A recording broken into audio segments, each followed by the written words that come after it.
Franklin County Board of County Commissioners now in session for this regular meeting, December 17th, 2021. Let's begin with the prayer and pledge. If you would, let's stand, please.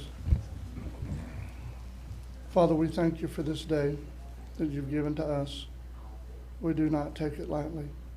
We ask that you would be with all of us during this special time of year.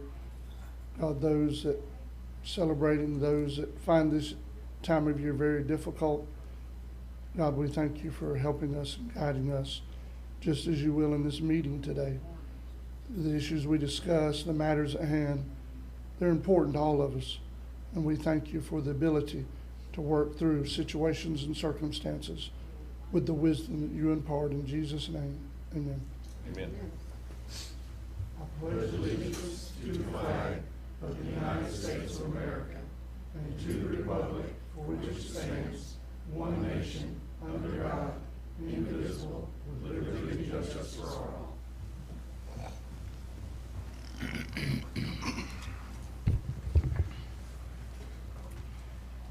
Okay, next item on the agenda is approval of minutes from the last meeting, which was December 7th, 2021.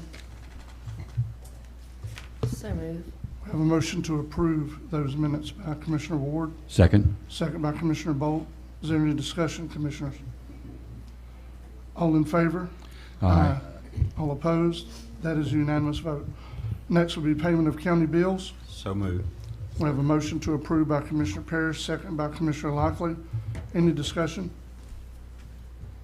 All in favor? Aye. All opposed? That's also a unanimous vote. Up next will be public comments.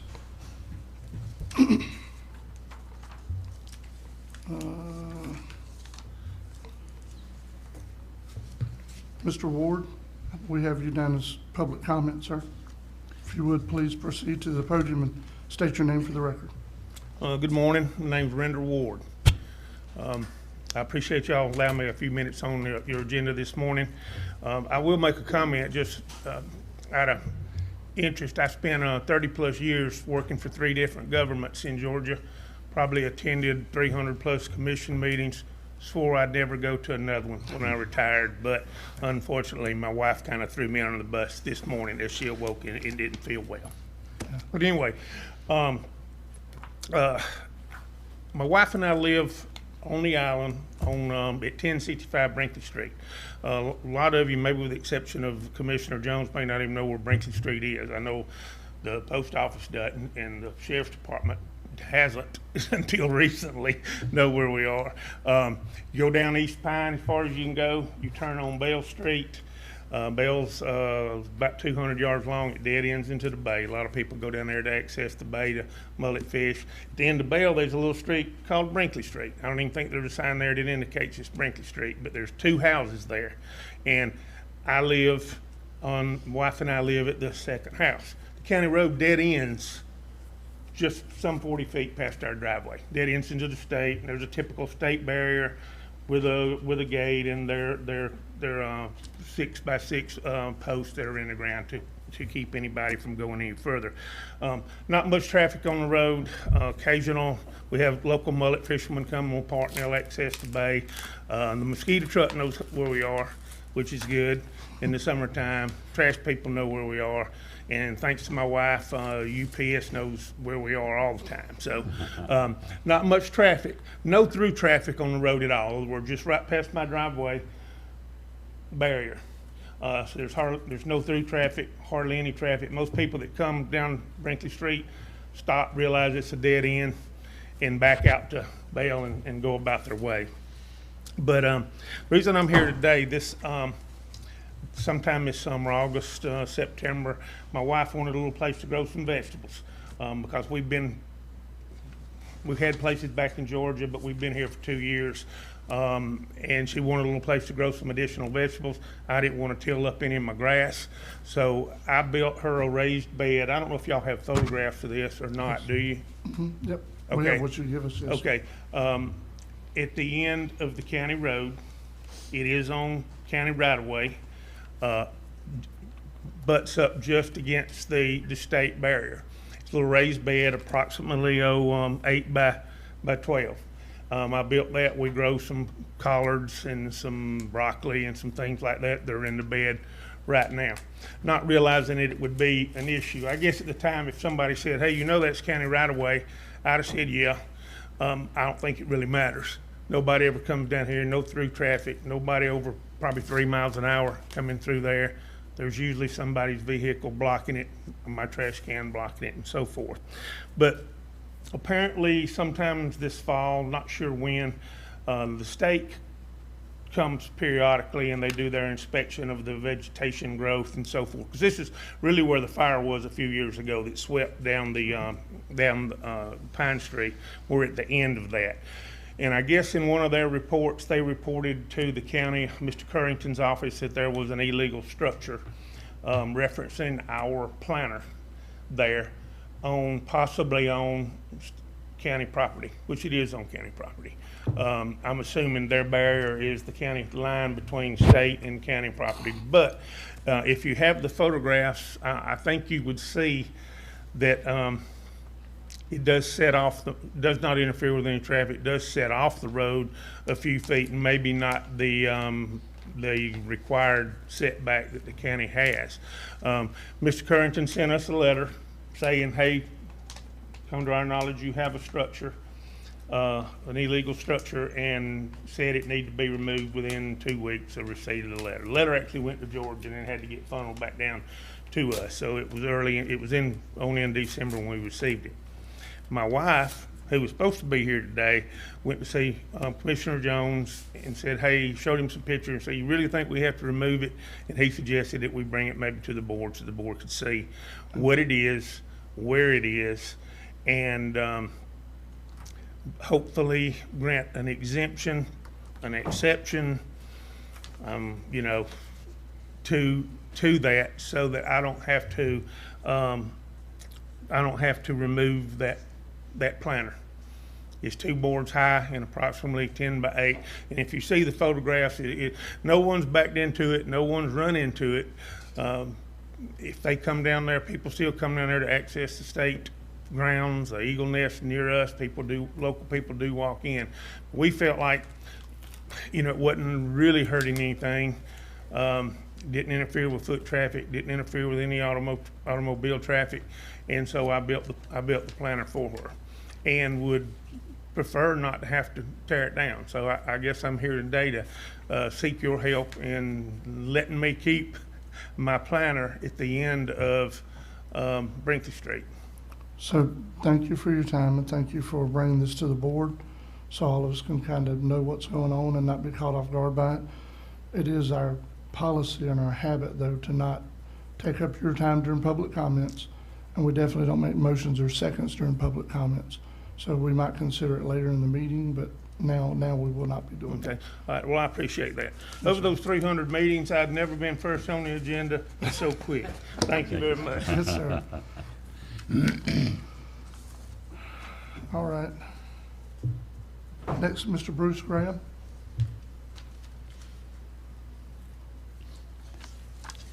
Good morning, Commissioners. I'm Bruce Graham from East Point. And the subject today, I think you all have some brochures, has to do with the meetings we had with Franklin County School last week. We made a presentation to the STEM program and the Navy Junior ROTC, and the schools agreed to take on the effort to get those folks, the students, flying. We coordinated with the FBO, and we'll be conducting the flights probably the first and second week of February at the Appalachia Airport. They're going to start in groups of 10. The other thing we discussed was scholarships available. There's about 12 different scholarships, both for pilot licensing as well as maintenance maintainers. And we're going to be moving forward with those as well and providing the STEM program with additional material from the Experimental Aircraft Association. So there's also some of the students can't go during the week. It's going to be a field trip. They were excited about getting out of class. Even more so than just flying, but it's free to them. They're volunteers from the local airports that have 5 pilots and 5 aircraft set up to do that, and we'll be showing the students around the airport facilities, the maintenance facility at Centric Aviation. We're going to have a couple aircraft torn down. That doesn't mean broken, I mean it's just assembled. So they can see all the mechanics and the stuff involved in that. And hopefully get them interested enough that they'll pursue through the STEM program. And the school has already, I suggested that they wait till next year to start submitting requests for scholarships, but the guidance counselor took direction to already start formulating those who qualify. So they're going to be requesting some scholarships this year and see where we can go. And one of our own, Chance White, who works right next door, was one of the first recipients of a scholarship in his senior year at Franklin School. We hope we'll get several more going this year and next year. And I'd like to keep you all informed about that. I think it's a great opportunity. Thank you, Mr. Rand. Thank you.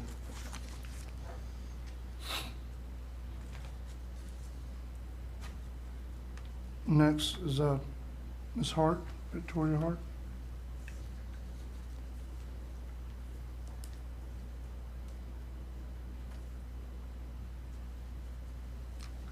Good morning. Good morning.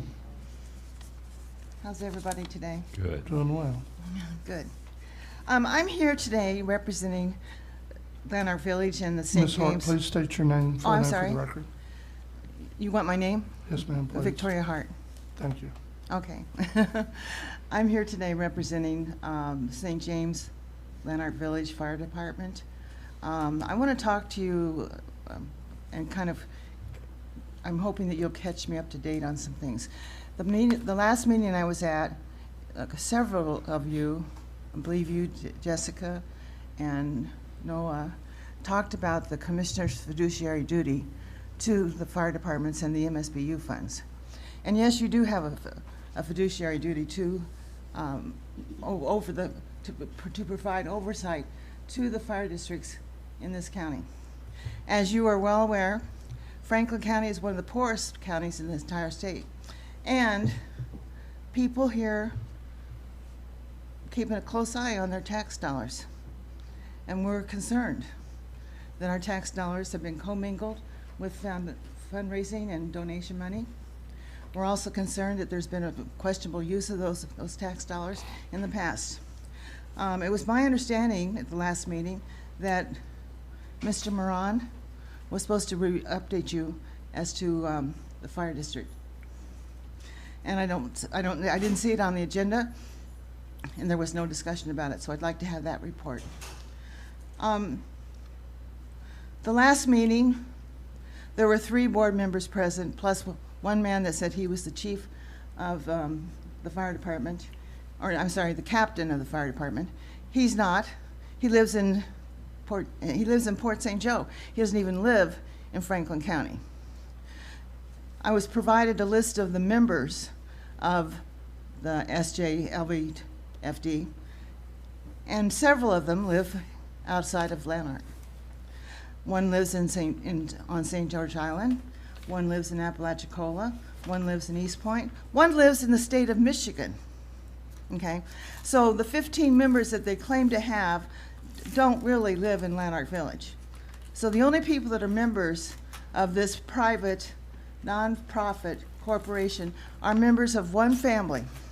One family. That's not a good use of our tax dollars.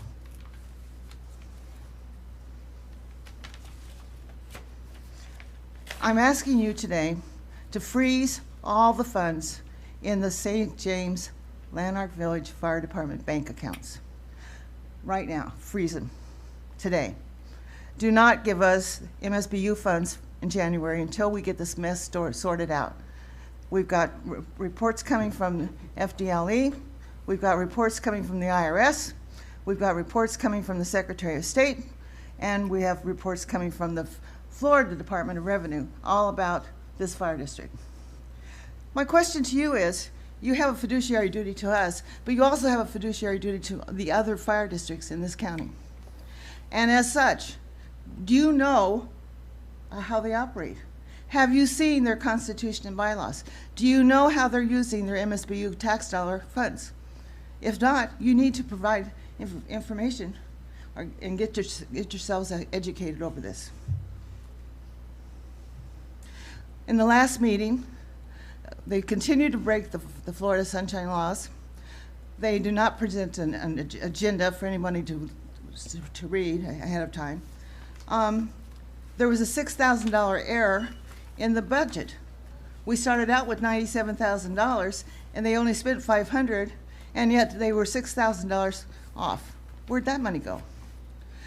We need someone to oversee all these fire districts, not just St. James, but I'm encouraging you to consider having a fire marshal or some person above all the fire districts that will coordinate all the work that the fire departments do and report to you. And that way you would be responsive to your fiduciary duty as such. Thank you for your time. Thank you, Ms. Hart.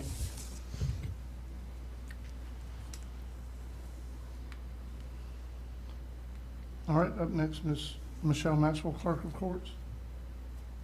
Good morning. I do not have anything to report this time, but I would like to start with Merry Christmas and Happy New Year. It's been a good year.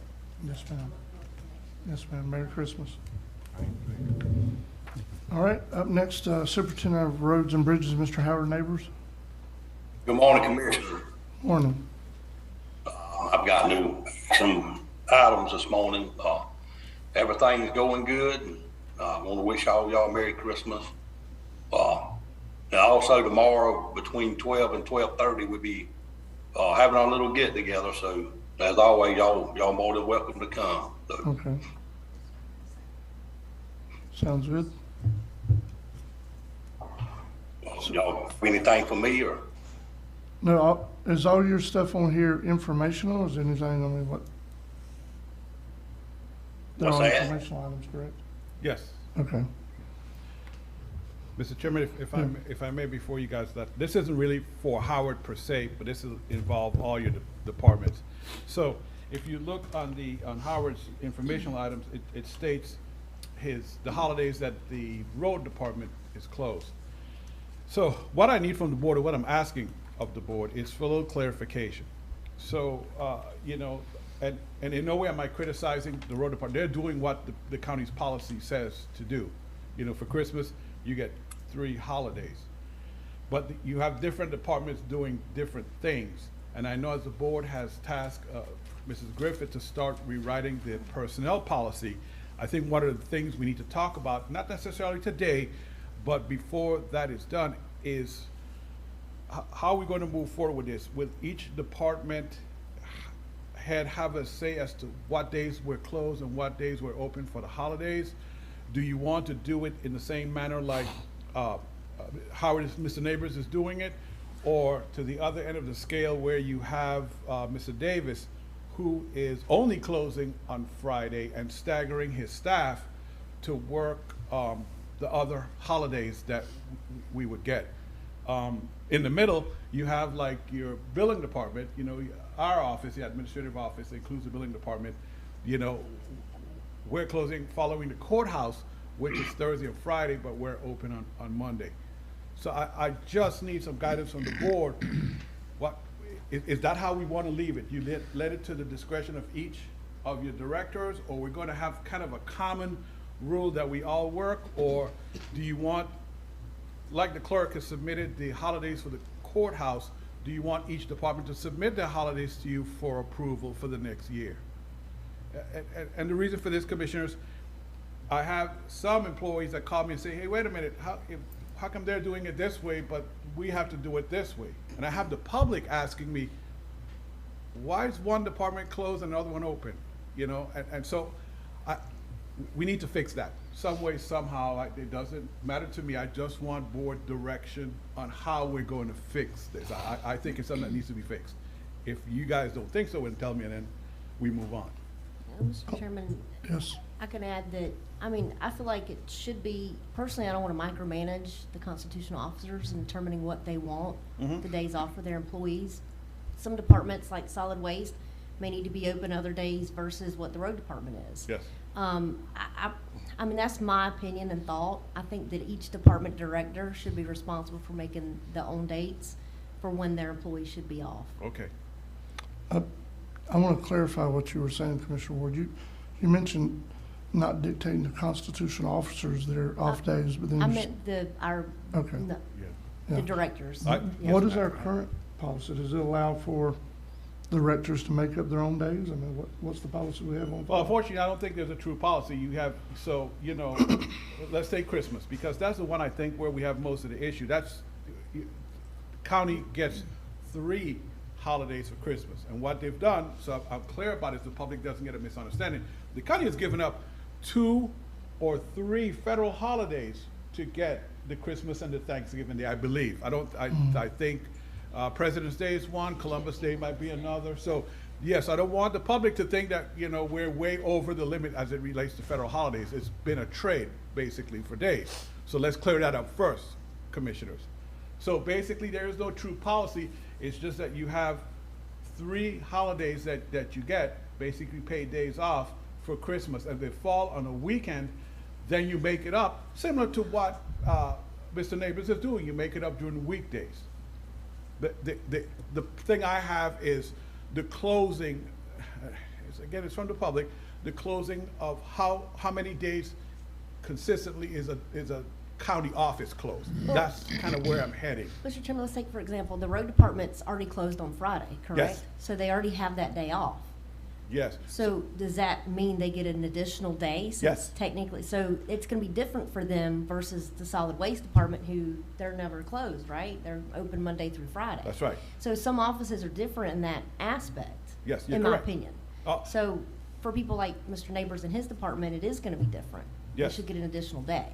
Yeah, So- so like they work 4 10-hour days. Right. So that's why Friday is like part of their weekend. So yes, so rightly so, if a holiday falls on Friday, then they have to make up that day because that's part of their weekend. I mean, they officially work 4 Right. 10-hour days. And I think all that is for, and Howard could correct me if I'm wrong, all that is for inmate to allow a better use of the inmates, have a longer day and a longer use of the inmates, right? I mean, so yes, ma'am, you're correct.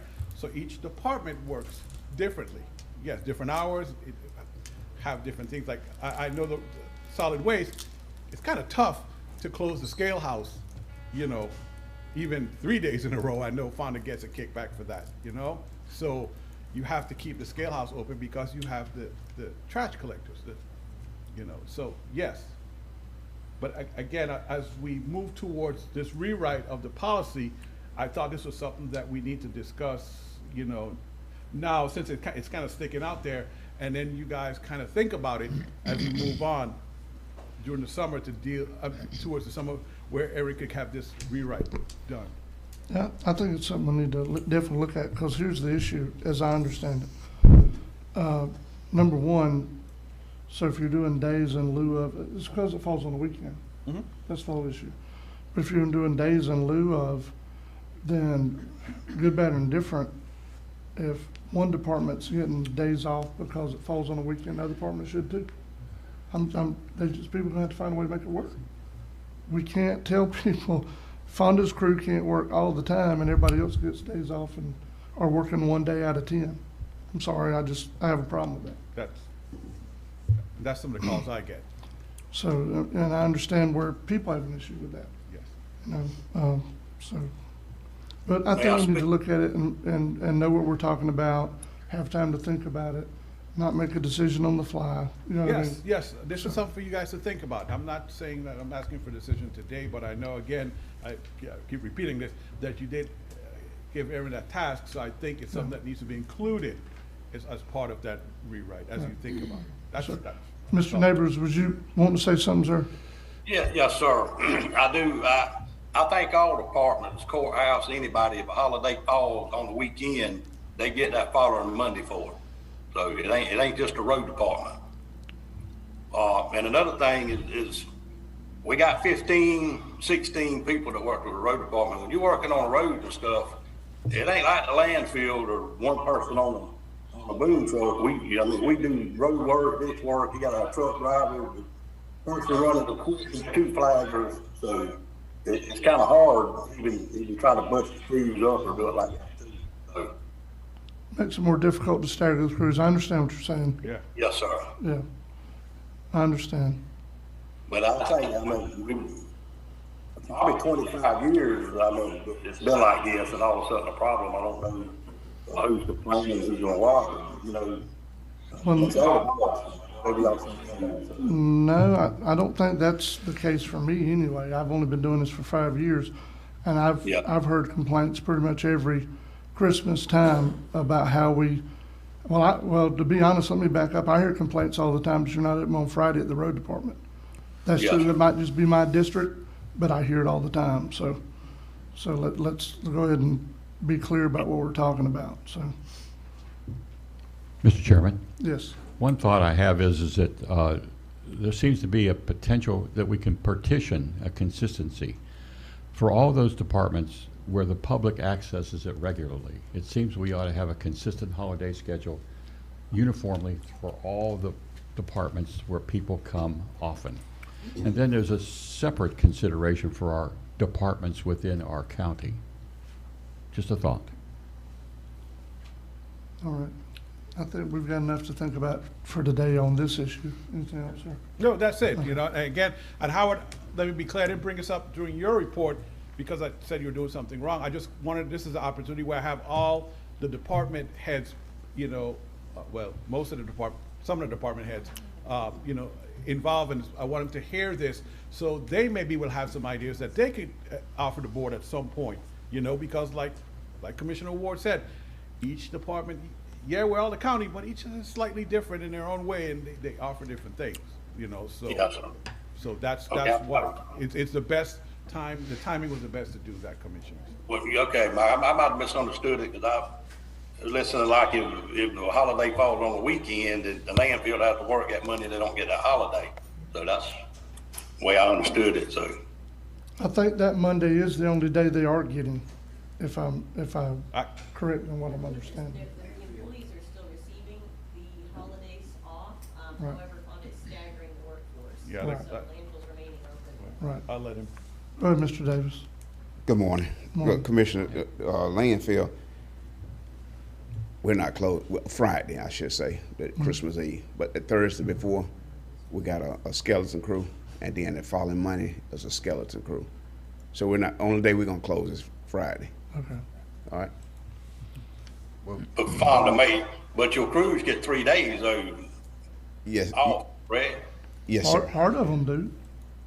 There's no way Yeah. all of them get off. We're gonna get the 'cause- 3 days, but we're not gonna close, we're gonna stagger it Right, for whenever, if it's up to my discretion that, right, but We'll if make they it were, work. if they were getting the true 3 days, I'm just going by what we have in front of us. They were getting true 3 days, then Tuesday would be involved too, because it is for the road department. we're not closing. Exactly. I mean, they're not, Yes. you know what I mean? That's not That That's not Tuesday, 3 days. is that a makeup day?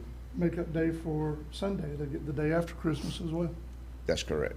And we'll do it, the plans are to, if you all approve it, New Year's, Yeah. on that Friday, the 31st, we would like to run a skeleton crew again Mm-hmm. on that Thursday. And then that following Monday, Right, the other half that didn't get their day off, so. all right. Again, we're not gonna close, only on Christmas Eve and New Year's Day.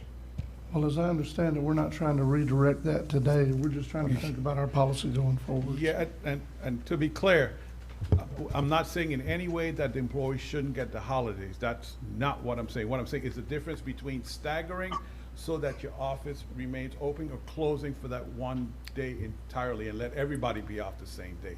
Because there's plus and minuses to both approaches, I guess, I could say. So let me be, yeah, so when final staggers, he still owes them that time off. You guys understand that, right? He will still owe them that holiday Yes. time, even though Yes. they're staggered. The same thing like the billing department, you know, we'll be open on Monday, but what we'll do, every person will get a different day off that week to make up for that, for us being open that Monday. I hope I'm being clear here, where I'm going. That's correct. Go ahead, I'm sorry, Howard, you go ahead, sir. No, that's correct, Michael, that's right. I mean, that's what I'm trying to say. I mean, if you get 2 days or 3 days or whatever, you get it the following week. So Right. everybody gets their 10 hours off somewhere down the road, Yeah, or 8 hours, you know, whatever your shift is. right. Yes, sir. Yeah. All right. Mr. Go Chairman, ahead, sir. let me make a motion to direct county staff to examine the issues and come back and make a recommendation to this board as to how we can make this work in the best interest of the public and our employees. Okay. All right, so motion by Commissioner Parrish, Second. second by Commissioner Bolt. Any discussion, Commissioners? And before you vote, Mr. Chair, if there's no discussion, basically, it's gonna be a roundtable with all your department heads. That's fine. That's- Whatever you gotta do to make Okay. it Yeah, work. sure. I mean, we need to know, but we need to get some suggestions from county staff so this meeting here can move on. Okay. Yes. And bring it back to us and we'll look at it, work as a round table with the different department heads and how they do it and make sure everybody's being treated equally and fairly. And That's, All right. Any more discussion from the commission? All in favor? Aye. All opposed? That's unanimous. All right. Anything else for Mr. Howard? Just Merry Commissioners. Christmas to you and your group, crew. Y'all too. Merry Christmas, Howard. Merry Christmas, sir. Mr. Fonda Davis, Solid Waste Director, you are next, sir. Yes, good morning, Commissioners. morning. I discussed with you my schedule for the holidays. On a day, we will be closed on that Friday, the 24th. And the other item I have for you is that no location for the deer carcass container. I mean, we looked and made calls. Nobody was in agreement to some of the areas that was thrown out during last meeting. So we're gonna leave it there for now. And that's all I have for the board this morning. Anyone have any questions for Mr. Davis? Just, do you need some closure on where that container for deer carcasses should go? Or you need us to think about that? Or? Yeah, let's think about it. Okay. I didn't have it, that's an action item, Commissioner, so. Okay, we'll do. And Commissioner Parrish, I think you made that motion, so what I'm waiting for them is to determine what the final location of that container will be before I do the PSA. So, and Fonda and Ted is aware of that. according to Ted's report, he suggests we leave it where it's at and just kind of keep it cleaned up as best we can. Because if we don't, he says, according to Ted's report, that's the best location for it. That's where everybody knows where it's at, and Yeah. that's where they're gonna utilize it best. So as Mr. Davis just stated, we're gonna leave it where it's at for the time being, try to keep it policed better Okay. as best we can, and try to make it work. Now, when this hunting season's over, it's gone. I mean, Okay. it's just during this brief hunting season that we have to have that dumpster there to begin with. Anyone else have a question or concern for Mr. Davis while he's here? Mr. Chairman, just Merry Christmas to you and your group, your crew. Yes, ma'am. Thank you, same to you. Merry Christmas, Director Davis. I'm good. Yeah. This is all right. All righty. Well, I would like to add one other thing, Commissioner. You know, Solid Waste Department, one thing about us, and the Park and Rec, and Animal Control, we aim to please. So, you know, it's hard to close the landfill, per se, versus and Animal Control run around the clock also. We can shut Parks and Rec down. But, you know, it just is, to bring a crew in on a holiday and the pay that they get for it, it makes it tough. So doing the, you know, we discussed that too. It's just that we, They don't get double time? Yeah. Huh? Yes. They do. Now, to get into time and a half overtime, you actually have to physically work 40 hours in a week. So with holiday schedules, essentially, they've already received a day off, so then they'll get straight hourly pay for the time that they've worked on a holiday. So, so there is some incentive, so it's regular salary, but they would get, you know, hourly pay for whatever time they worked, unless they had physically worked over 40 hours, and then they would go into time and a half pay, so. But they get the 8 hours for the day as a holiday, and then they get paid for every hour they work that day. So basically, they're getting paid Yeah, twice for yeah, each it's hour. essentially double Essentially, time, yes, but, you know, essentially without them double going time. physically over 40 hours, they cannot get time and a half. Yes. So, so the thing about it, I mean, you have a man, we would just open just for the garbage truck, because I'm sure they aim to please too, to keep the public from calling you all about service. But so if a man come in, or crew come in for 2 to 3 hours on a holiday, that it's not really worth it. But Well, we then- do it, because we aim to please. There you go. I believe in people getting paid. Yeah, they got- I'm not, Okay, that's, if they got to come in on a, like that, they should get the whole day. I mean, we serving the public. But you know, you're interrupting this person holidays, and they could be home sometime, you know, during the holidays, you got to look, you got families coming from out of town. They losing that little bit of time just to go in to please the public. They ain't pleasing their family and not getting paid for it. That's not right. Pay them for the day if they got to come. And that is something that we can look at, Mr. Noel. We can actually survey some of our surrounding counties and see how they handle the holiday pay Yeah. issues, so that's. So that's a, you know, if you got a kid live in New York, he come down, I got to go to work. Well, you gonna lose that precious time. They gonna lose. They ain't got but so much. They on vacation too. They ain't got so much time. And then they go in there for 2-3 hours and you ain't get it. Don't worth it. I mean, it just don't work. You got to play them. Do the people right. We, just like you said, we aim to please, let's please them, but please the pocket too. That's what I like. Anyone else have anything for Mr. Davis? Mr. Chairman, Yes. could we, when y'all are visiting all the policies that I just made a motion about, can you deal with the labor attorney on, Yes. as to how we should Yes. accommodate? I agree with Mr. Noah, they need to be paid. If you come in for 4 hours, or you come in for 5 hours, to me, they ought to be paid for the whole day. Okay, Okay. But okay, we will I'm not the survey. labor attorney, and I Yeah. don't know exactly how Oh, we really? should handle this. But I think we need to address that with the labor attorney and see if that's a possibility. I don't wanna That's a good violate no idea. federal laws or anything like that, but, you know, if you give up 4 or 5 days of your holiday, I think you ought to be paid double time for 8 hours. And I think that's fair. If an employee wants to work and get double time, fine. If he don't wanna work, and he can just stay home, we'll find another employee that wants to get double time. In other words, we wanna, solid waste is different in that it's an environmentally sensitive issue. You gotta have a place for these garbage trucks to go be able to dump, and you gotta pay somebody to be there to work. Other people are off deer hunting or have spending time with their family, while 1 or 2 employees has to give that time up. So I understand that, so I would suggest we deal with the labor attorney.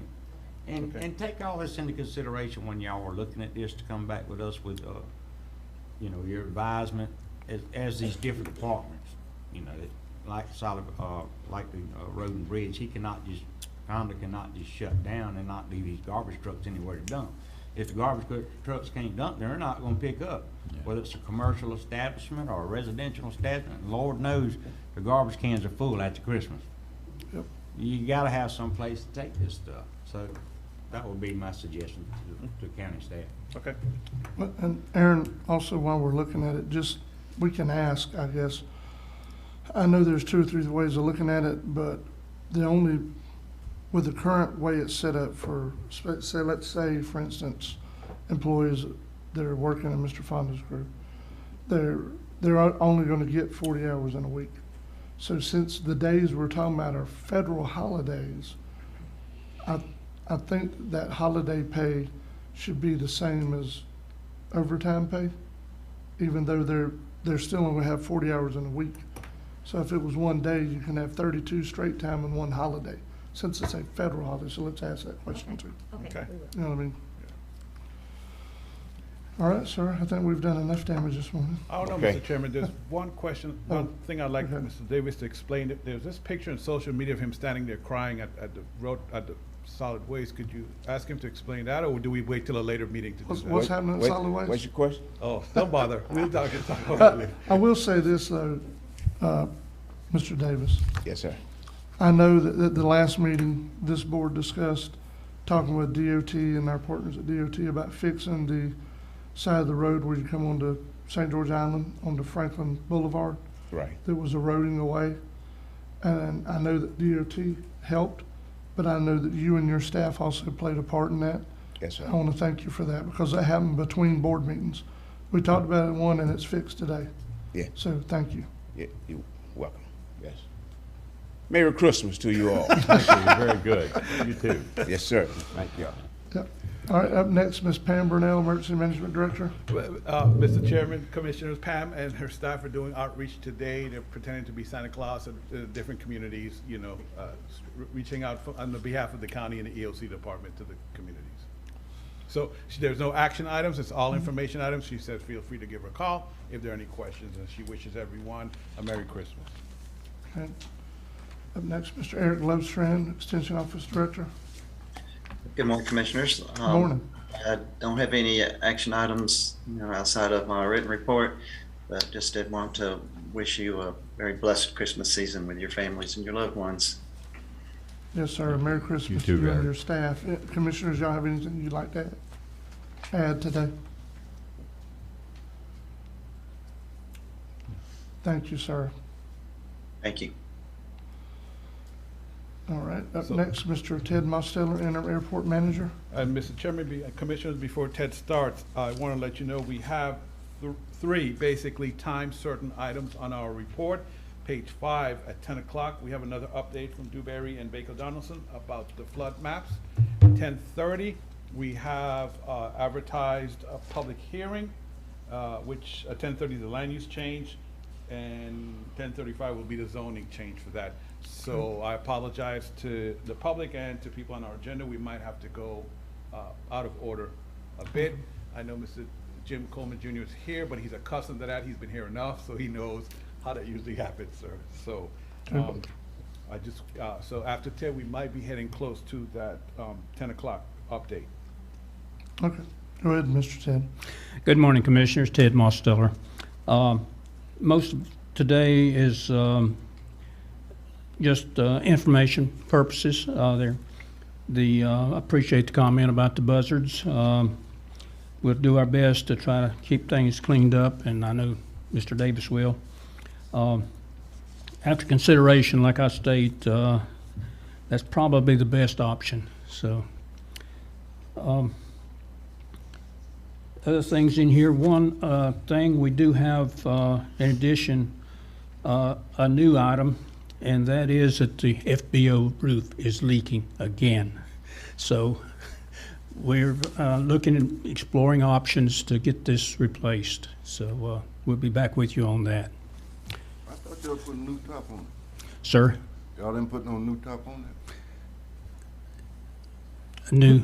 The new top. Yeah, New was it top? re-roofed already? No, it's not done. That's what I'm saying. We need to explore going ahead. You all decided to replace the roof at a decent time in the future when we could afford it. So right now we're exploring the funding for that. The FDOT is involved, and of course we have our own airport fund. So we'll go from there. And other than that, unless you have questions from me or discussion, Merry Christmas and a Happy New Year. So, Mr. Chairman, what Mr. Mosteller is alluding to, that he contacted John Collins Yes. at AFCON, and they're going to look for some FDOT funds, and Erin is going to do some magic and see where she can find some money for that, but I think we just need to go ahead and just get that roof. Okay, put a new roof there. Yeah. It's way past its time, and the board discussed this previously. Okay. Yeah. Bucket got a hole in it. It does have a hole in it. It's around the, would be the northwest corner area, right into the office. It's not bad like it was last time, but it is leaking. So, They know they have been out 30 years needing a roof. yes, sir. That's right. Even a metal roof has its life. Yep, don't last so long. 30 years, you gone. And not to mention black mold. Yep. We don't want that inside. And we will need to go out for bid for that project too. I'm so, sorry? Okay. We will need to actually go out for bid. Oh, for I the understand replacement. that. Yeah, so we'll need to Oh, yes. get together and write that up, yeah. Absolutely. Thank you. Thank you. Merry Christmas, sir. All right, since the other has to start at 10, let's, Well, Well, yeah, you're right, my bad. It's not actually a public hearing as advertised, but yeah, I guess we should start it at 10 since it's time certain on the agenda. You're correct, Right. sir. right, so let's take a recess, short recess until then. Okay.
recording. Franklin County Board of County Commissioners now back in session. We're skipping to a spot in the agenda for a presentation from Dewberry Baker Donaldson about the flood map update. Hi, everyone. Good morning. I'm Michelle Zaltzberg. I'm an attorney with Baker Donaldson, and my colleague Wendy Ellard is on as well. I think she spoke to you last time. I've talked to a couple of you individually, but for the benefit of those maybe who weren't here last time, I'll kind of give a brief background on what the issue is, and then I'll hand it over to Jarrett Matley, who is on from Dewberry, to kind of talk about where we are in the update on the issue. So if you recall, FEMA, through the Northwest Florida Water Management District, was working to update flood maps in the Panhandle, and Dewberry was contracted through the district to perform the analysis for the flood maps to determine what changes were necessary. Based on Dewberry's modeling, FEMA issued preliminary flood hazard determinations for unincorporated areas of Franklin County, including the area encompassing and surrounding the Appalachia Airport. Now, this area had previously been a Zone X, which was a minimal risk area, and the preliminary flood hazard determinations changed some of the area to a Zone A, which is considered a higher risk. And with that designation comes increased building permit requirements, increased design and construction requirements like elevation, mandatory flood insurance, and potentially restrictions on federal grant funding, more onerous analysis for environmental hazards. So obviously that was concerning to the airport and to the county because it had the potential to make development difficult. And so there was conversations about ways we might prevent that from happening. At the last meeting, we talked about whether or not a appeal of the preliminary flood hazard determinations was necessary, or whether Dewberry might be able to kind of come to an alternative resolution through conversations with FEMA. And there were a couple different options that were discussed, and ultimately the decision was made to pursue a kind of negotiated resolution with FEMA whereby they'd agree to allow Dewberry to update the panels of mapping that covered the airport and put them into a shaded X zone, which is considered between the 100-year and 500-year floodplain. It is considered a higher risk than a plain Zone X, but lower, significantly lower than a Zone A, and doesn't come with it as many restrictions. And I'll let Jarrett talk about the technical reasons why that was possible, but basically the level of flooding in the area was within the 100-year floodplain, but less than 1 foot, are predicted to be less than 1 foot. So it could fit in that shaded X. And so I think at the last meeting, the status we were at was we were waiting on a response from FEMA as to whether or not they would be agreeable to that resolution. And Jarrett can give us the update on their conversations. Yeah, so we've heard back from FEMA, and they kind of met us in the middle, where they've approved of the issuing of revised preliminary products, making some adjustments to the analysis results, and reissuing the official draft formal products that were previously issued for Franklin County. The middle ground is that they did request that where the analysis shows depths that are greater than 1 foot, that we show that as Zone A. And so we're not going to be able to mass convert the entire analysis results to shaded X as we had hoped. We do feel like the analysis met the requirements for being shown as shaded Zone X. Typically, the shaded Zone X, which is moderate, like Michelle had mentioned, is a moderate flood risk area. Typically, that is used for the 500-year flood study results. For FEMA's mapping program, they use the 1% or 100-year for floodplain regulations for development and flood insurance, mandatory purchase requirements.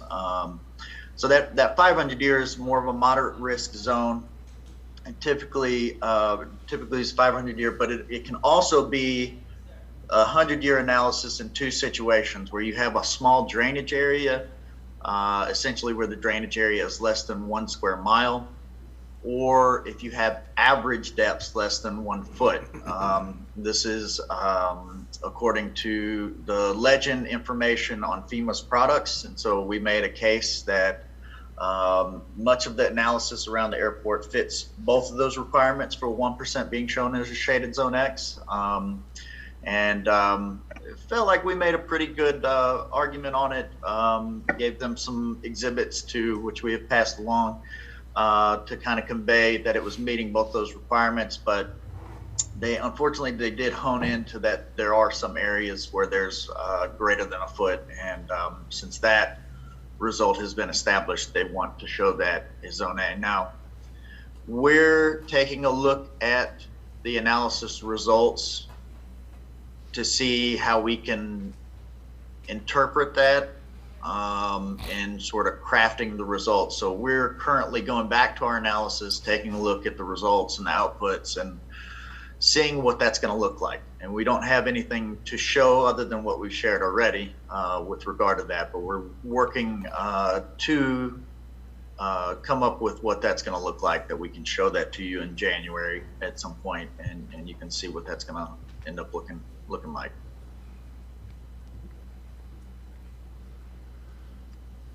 And can you talk a little bit, Jared, about the timing? So I think when we spoke, you had indicated that it may be January when we get the kind of initial revision from you, but then it'll take about 3 to 6 months to get that to a preliminary determination that would replace what currently exists.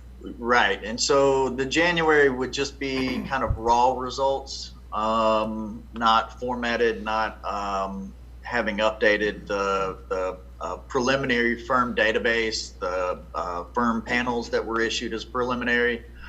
Let me see. Well, that's maybe too much information. I was going to see if I could pull a handout for the workflow. But yeah, so the January would be just kind of a peek at the draft results from the data. That's what we're working to currently. Once, if everybody is okay with the draft sort of results that we come to, then we would move forward to revising the products and to reissue the preliminary maps. It's going to take probably about 4 to 5 months roughly to reissue the preliminary maps. And what we would do is we would basically replace the same preliminary panels that currently exist. So the old ones for around the airport area would go away, and they would have a new set that would be issued in 5 to 6 months from now. After that, we would look to initiate the workflow for the appeal period, reinitiating the appeal period. So that could take anywhere from 2 to 4 months. Just kind of really largely depends on the Federal Register. We have to publish a notice in the Federal Register, which is kind of a little bit of a historically is an unknown in our workflow.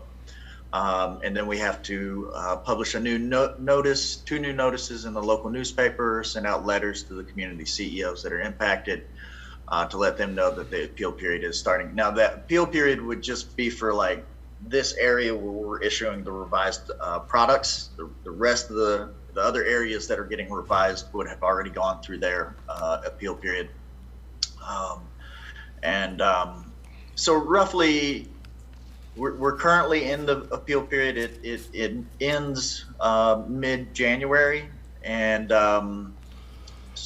So it could take up to a year to get us back to this same stage in the workflow. If we were to carry on today without doing any changes, the appeal period would end in, the current appeal period would end mid-January, and then we would carry on through finalizing the products to get you to an effective issuance, which would be about a year. So we're looking at roughly, by revising the products, we're looking at roughly a year sort of delay, and then a year to get us back towards that effective issuance. So it'd be like 2 years. Okay, so I have a question. Sure. So at the last meeting, we talked about this revision, the possibility, and FEMA had to approve it. We also talked about the shared cost of it. So you're saying they've accepted that, with the exceptions that you've noted here publicly about some areas that were still going to be considered an A because of the depth, but they've accepted what we talked about at the last meeting, I guess, is what I'm wanting to clarify. They did. Yes, they did. We were hopeful that they would say, because of the meeting the two situations for showing it as shaded zone X, we were hopeful that they would just say, okay, it meets the requirements for being shown as shaded X, just convert it all to shaded X and reissue the product. So they did absolutely give us permission to revise the products. It's just sort of a middle ground in that analysis where we'll have to maintain some of it as zone A, and we're trying to figure out what that's going to look like. Okay. I just wanted to clarify that, in other words, this is strictly an update today. There's no direction that the board needs to give or nothing like that. It's just to Correct. keep us aware and keep the public aware of what's going on this project. That's correct. Okay. Commissioners, do you have any questions? Yes, sir. Okay. Either one of you folks, with regard to that topographical depth of 1 foot or less, do you know whether or not we already have storm mitigation infrastructure in that area that might get that a better classification? What are your thoughts on that? So it's a really good question. So in terms of like stormwater piping, your culverts or stormwater pipes going through the area, we don't have that. The analysis that was conducted wasn't to that level to where it would include that information, which is not unusual for FEMA's products. However, I would say it seems like there's a pretty significant drainage channel network around the airport. We are using LIDAR, which is accurate within a few inches vertically. We've got thousands of points, we've got a ton of LIDAR returns around the airport in our study area. That information is pretty accurate. It's not survey grade, but it's pretty close, about as close as you can get with large scale topographic information.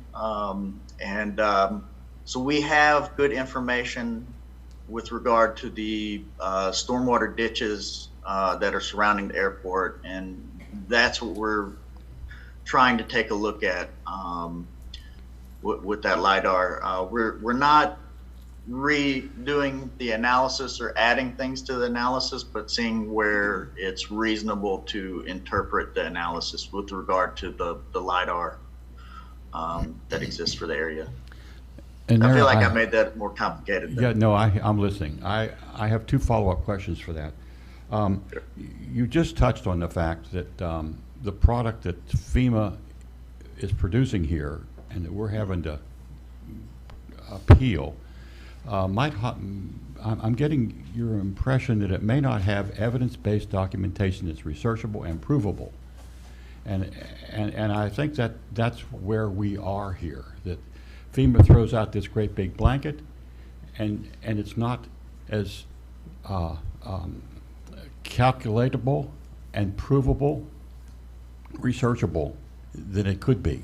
And I think that is a huge weapon, if you will, for you to protect this airport.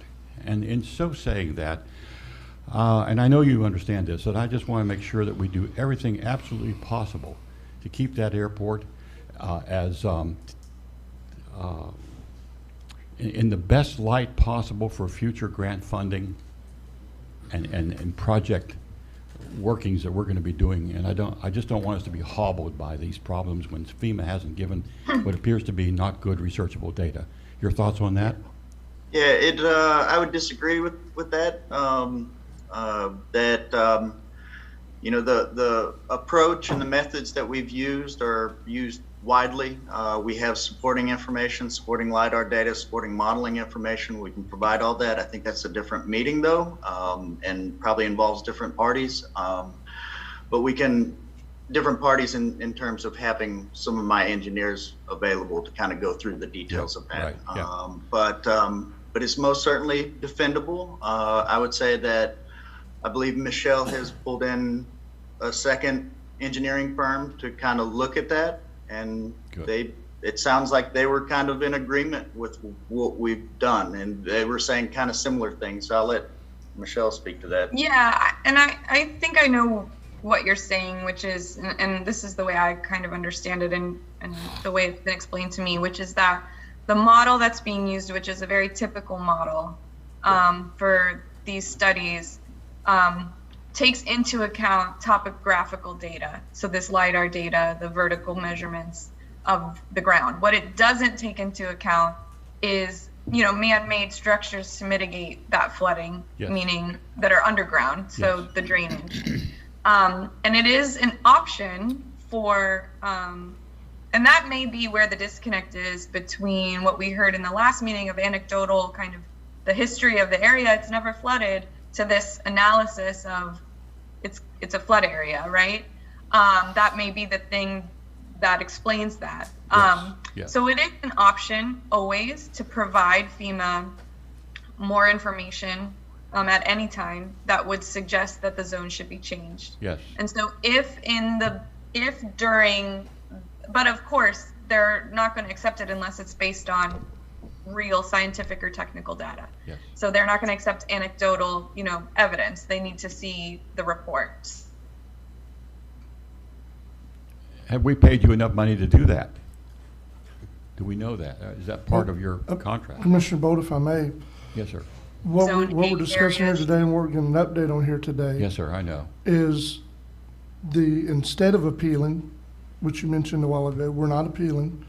Mm-hmm. We have found a way to settle the issue, and involves several different entities paying part of that cost, and ours is not as substantial as some of the others. Okay. So we've got a way past that.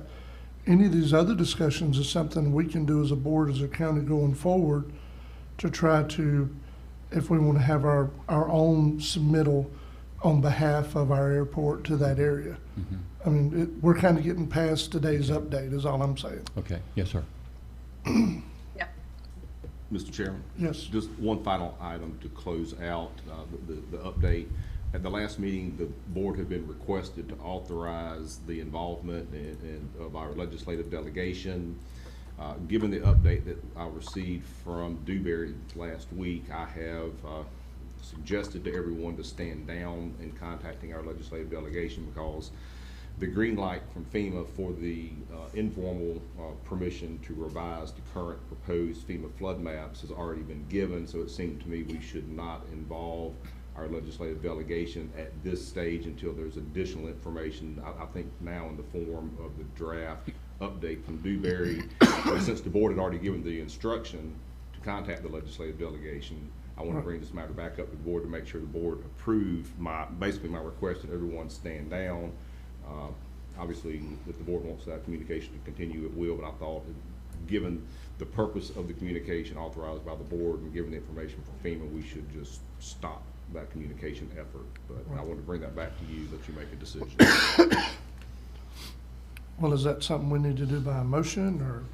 Because I we think didn't do it by direction- motion the I think first board time. direction. If I bring it up and the board is okay with just standing down, otherwise, I think that's okay. I just want to make sure the board was formally aware in a public setting of you know, what the instructions, I guess, for lack of a better phrase, that I had given to everyone on that communication with the legislative delegation. Yeah. Well, I will say this: it doesn't seem like it's everything we wanted it to be, but it's definitely more than what we were looking at before. Mm-hmm. Yes. Seems like something that's definitely more favorable to the county, to our airport, than it was before we had this discussion. Yes. If I put it honest. Yes. And if I may, Mr. Chairman, Commissioner Bull, I would encourage you, before, a few weeks ago, before we got the update, the last meeting, Attorney Schuler had set up meetings, Zoom meetings, where you could sit with Attorney Schuler and the representatives and have Okay. one-on-one, because that allows you to ask a lot more, more detailed questions, get more detailed answers, and have a back and forth, you see? I'd welcome that. So, yeah, I would encourage that again after the season is over, maybe in January sometime, you want ask Attorney Schuler to do that for you again, okay? Yeah.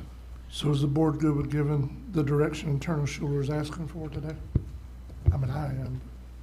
I'm not the whole board. Just, we've already, I think, achieved the goal the board initially set, which was FEMA permission to pursue the revision. Right. Until you get more information, I don't know that we have enough information at this point whether the legislative delegation can help with future efforts. My suggestion is just stand down, let's wait until we receive the preliminary information from Dewberry, and then the board can make a future decision based on that new information.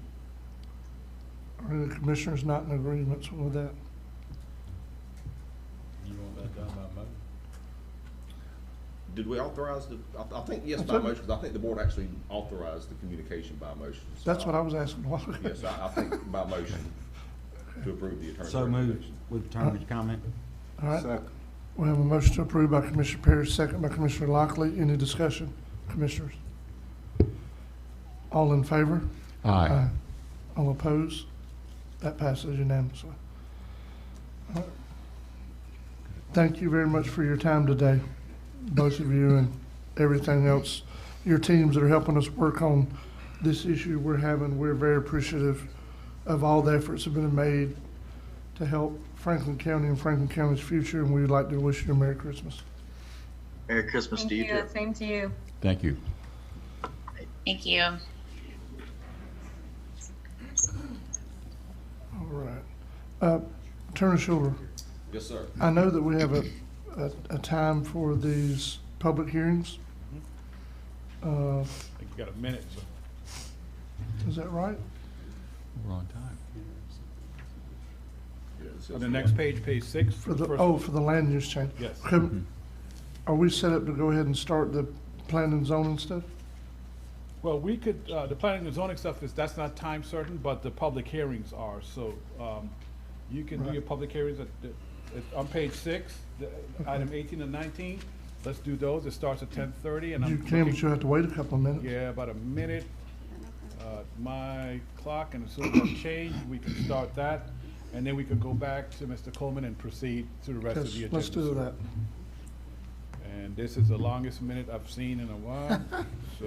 It will be. It's It like always watching is, water isn't boil. it? Yep.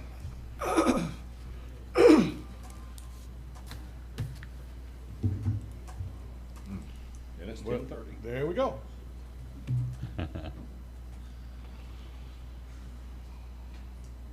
Oh, Pierce, I'm in your way because to do the public hearing. Really? That's how it works. To show you how much, Pierce, I value you, let me turn on the camera so everyone can see. And I'm out your way, sir. There you go. Well, this public hearing was scheduled and the P and Z review and everything was done long before I became back involved with the board, so I don't have a lot of the background on this. I will tell you, because this was tabled from several months ago, but one of the issues, if the board wants to move forward on this, there's, in my opinion, an inconsistency between the comp plan and the zoning. The comp plan has a maximum density of 10 units an acre. The zoning category for which the application is applied is R7, which has a maximum zoning density of 15 units an acre. So if we're going to go forward this thing at some point, and I've talked to Mr. Schuler about this, we need to get this, it would be beneficial to have the zoning and the comp plan consistent. Now, as long as you're below, or equal to or below what the comp plan says, I mean, you're legally okay because the comp plan controls the density out there. The comp plan is a controlling document for everything regarding land use. So in this development, it's proposed to be 10 units an acre. So you're okay with the comp plan, but just if we're going to move forward, then at some point we need to amend the zoning code to show that, make that consistent, because it just is confusing to people if you look at the zoning code, which most people, the zoning code is what most people use. It's more It's more definitive on all the details of development. It has all, you know, all the specs, and so people usually refer to the zoning code, not the comp plan. But so we need to make sure when people read the zoning code, they understand what they're getting. If they try and get R7, they're really getting 10 units an acre, not 15 units an acre. So I just want to point that out.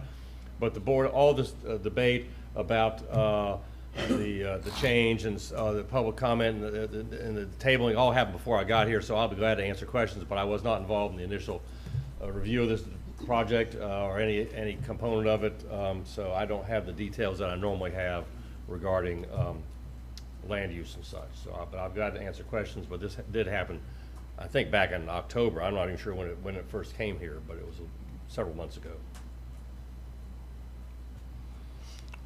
Alan, I'll ask a question. Is it just me, or do these maps appear to show different configurations? I know they're both saying 4.47 acres. I'm looking at one on the application and then one on the. I haven't seen them. I haven't seen anything online yet. Okay. It's a T-shaped thing, I will say, so there may be some confusion. Mr. Garwick is here representing the applicant, so he might be able to explain any difference.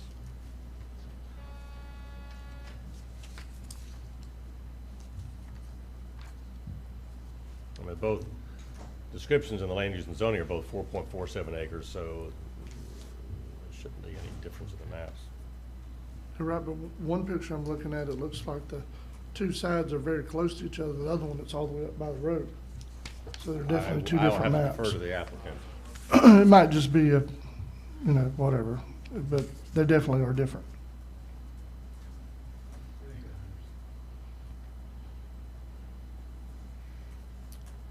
Do you have anything to weigh in on that, sir? Good morning, Commissioners. The first go-around, there was actually an error on the zoning map, and that's why we changed it. It was like 5.9, and it was actually 4.47 or 4.6.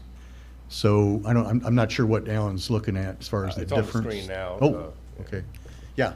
So that's an inaccurate map based on. It is, and the actual advertisement is correct, but that parcel there's actually a piece that's taken out of it, and it really, the actual layout of the site for the land use and rezoning is the one that was advertised. And it's 4.47 acres. And so that'll be the accurate map there. This is accurate? That's the accurate map. Yeah, that's it right there.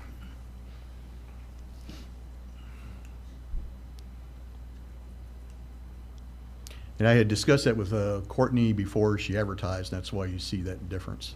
Okay. So the other map in the staff, was it's provided, but this is what was legally advertised. Okay. So, Commissioners, do you have any questions for Mr. Pierce before we proceed with public comment? Because this is a public hearing. Okay. At this time, Mr. Dan will call for public comment. I've got a couple of notes, if I may. Go ahead. Okay. You all did get a copy of the layout. I mean, how we left this last time was to ask me to come back with a presentation or a layout to show what could conceptually be placed in this property, so you have a better feeling for it. And you all, I think you all got that copy? Yes, sir. Okay. And I kind of explained how we got to that point, and it was basically because of other meetings with staff to look at what we could actually build in R7. And the first one I came through, I think when we showed last time, was incorrect. So I worked with Mark Currington and basically came up with a plan we have now, which is a combination of quadruplexes and duplexes at 10 units per acre. And it worked out pretty good as far as the layout goes. And I think if this was already zoned R7, then you'd be approving a sketch plat and moving on from there. I do know that there's been a lot of comments. I don't do Facebook, but I guess there's been a frenzy on that, rightly so. And but basically what we're trying to do is utilize an area that is in an equal opportunity zone. We have water and sewer. It's an ideal place to put this in that regard. So it's a matter, and again, it's a good transition going from commercial to residential. On the south side of this, of course, is Las Brisas, and that's at 1/3 of an acre lots. And so our transition, and that's pretty nice and still has that nice buffer between them. Our only other use for this thing, since it's not on the front, is something along the line of more storage sheds. And I don't know really if that really accomplishes something for Franklin County or not. I mean, it's a use, but I don't know if it's really a needed use in that regard, where the workforce housing, I think we'll all agree we need that, and this guy's willing to do that work. And I'll yield to that, unless you got any questions for me. No, sir, this is public comments. Anyone in the room wish to speak about this publicly? Please come to the podium, state your name for the record. Good morning, my name is Howard Anderson. I'm a permanent resident at 85 South Bayshore Drive. This has been a subject of quite a bit of discussion in the neighborhood. Unfortunately, with this timing coming up just before Christmas, a lot of these folks are not able to be here. But I could say personal pronoun I, but there's a few we's there when we have had conversations. And basically, we support the commissioners who have, to this point, voted against this change of zoning. We are concerned about the spot zoning idea. We respect the idea of the comprehensive plan, and I think that the commission ought to think very seriously about patching out our comprehensive plan. We have on South Bayshore Drive, of course, we've got a lot of development going on there. We have traffic coming out there. Las Brisas has been very developed. There's other single-family homes being developed along South Bayshore Drive. And we are concerned if you introduce a high-density area along in there, it just creates a lot more pressure on an R1 neighborhood that's already developing by leaps and bounds. We're concerned about the traffic. And it's interesting to hear the report this morning on a little bit more of the definition. We've been concerned that we haven't heard much about definitions about what might be done with R7 zoning. But basically, and just briefly, we, and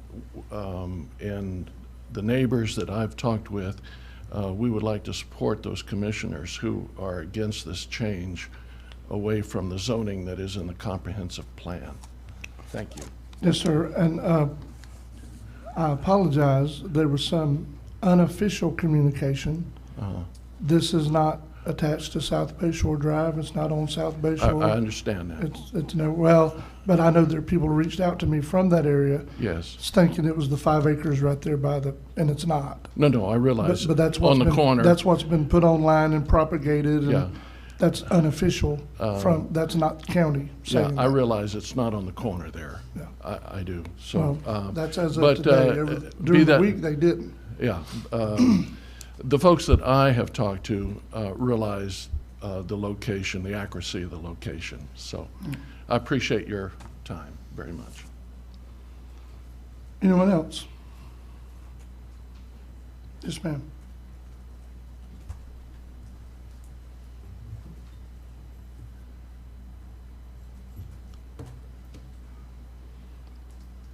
Please state your name for the record. Yes, good morning. I'm Deborah Stamatinos, own a home on 150 South Bayshore Drive. And I believe that affordable housing is needed in East Point and all of Franklin County.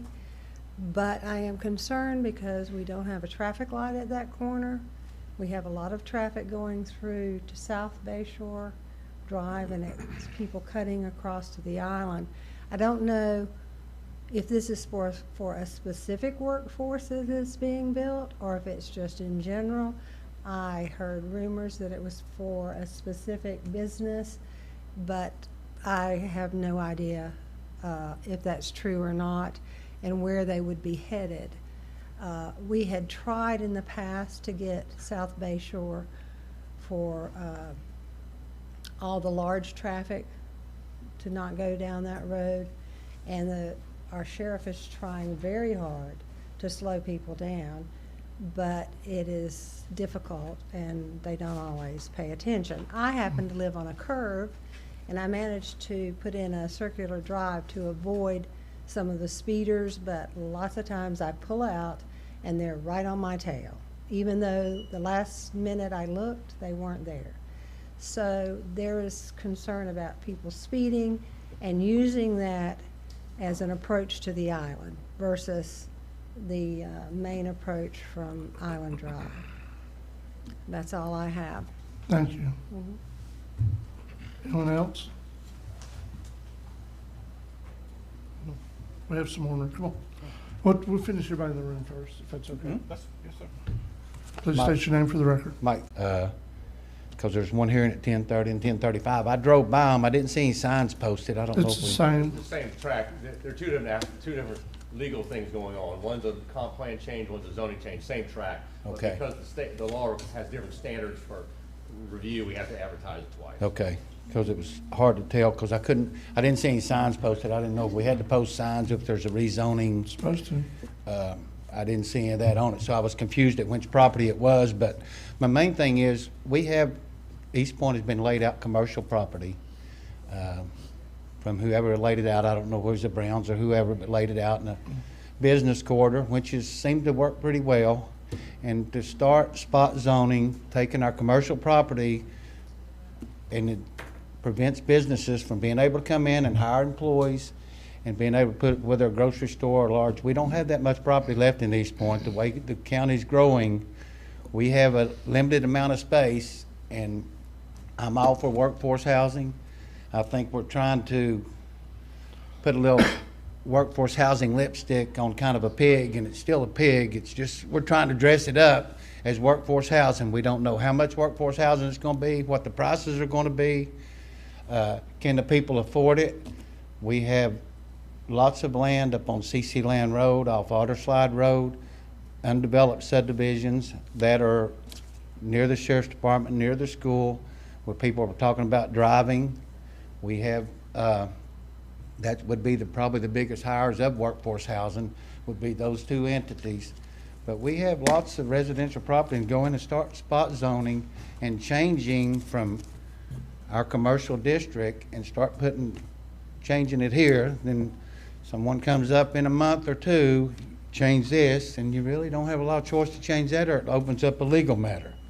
But I just think that there's nothing to stop if they rezone this, nothing to stop them from coming in and saying, well, it's too expensive, couldn't workforce housing, we're going to do Airbnbs and VRBOs, we're just going to rent them. And I don't know if that's the ultimate goal in the first place, but 10 houses an acre for, 40, 50 houses in there. We don't know how many are workforce houses, so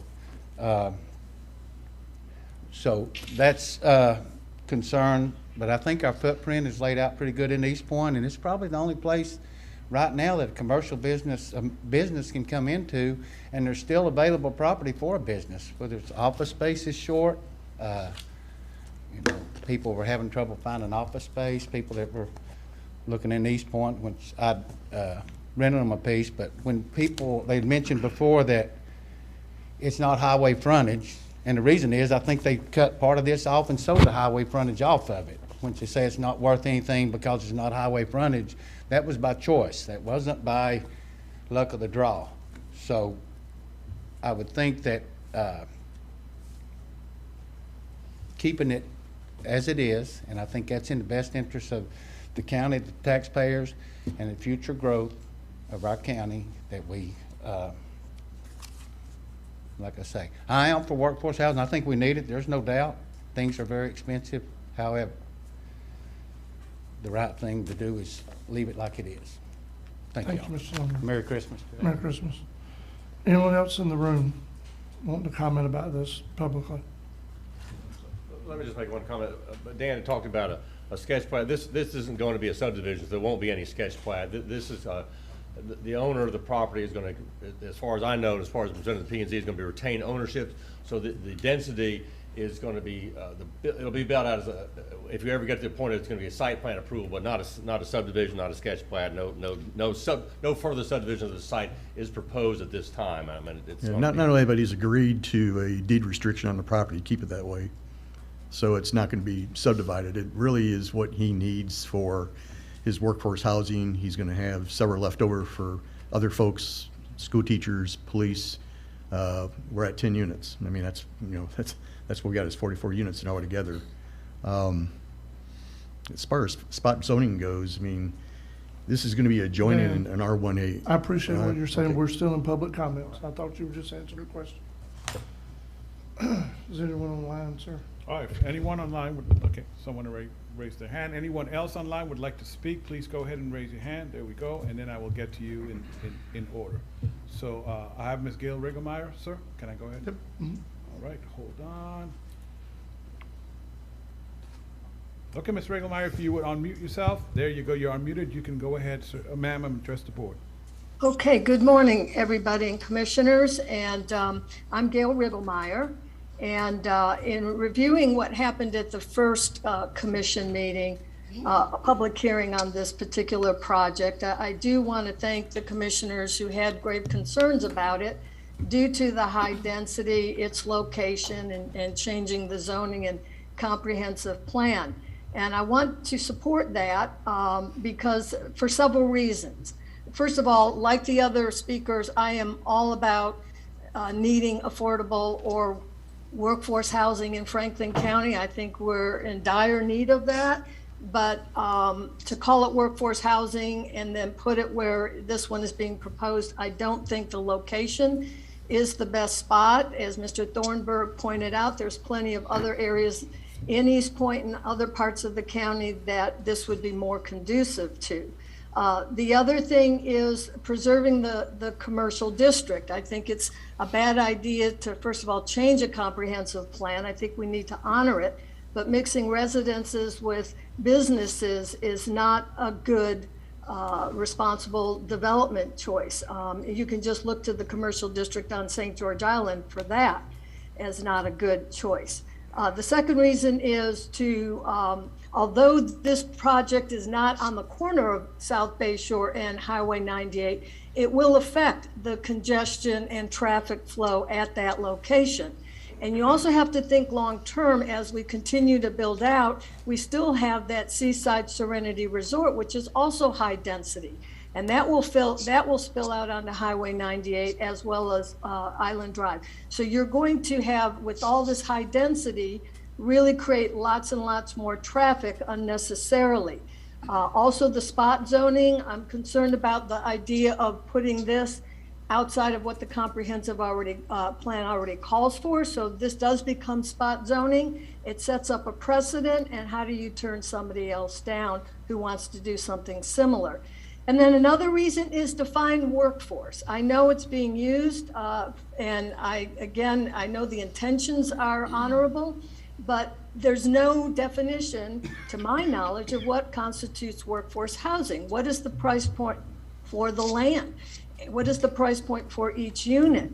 How do we prevent it? I know Mr. Garlick just mentioned about some kind of mechanism being put in place, but I think we need to, as a county, define what constitutes workforce housing and what mechanisms can we put in place as a county to prevent it from being changed down the road and ultimately becoming vacation rentals.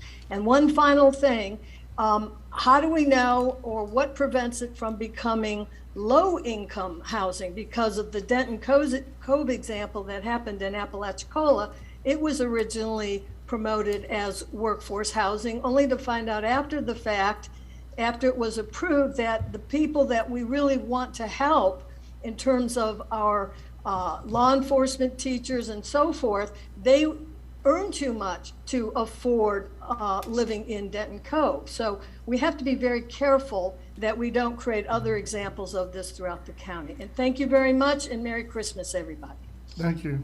Thank you, ma'am.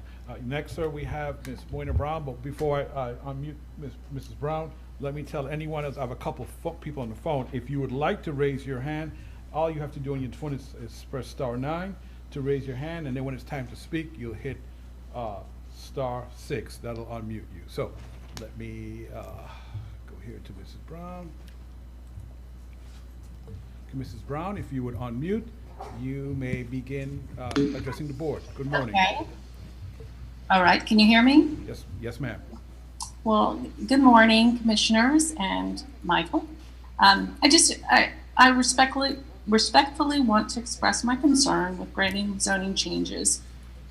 First of all and foremost, I believe development of housing on a busy road is a safety concern, especially for children, which will likely be residents of this type of housing.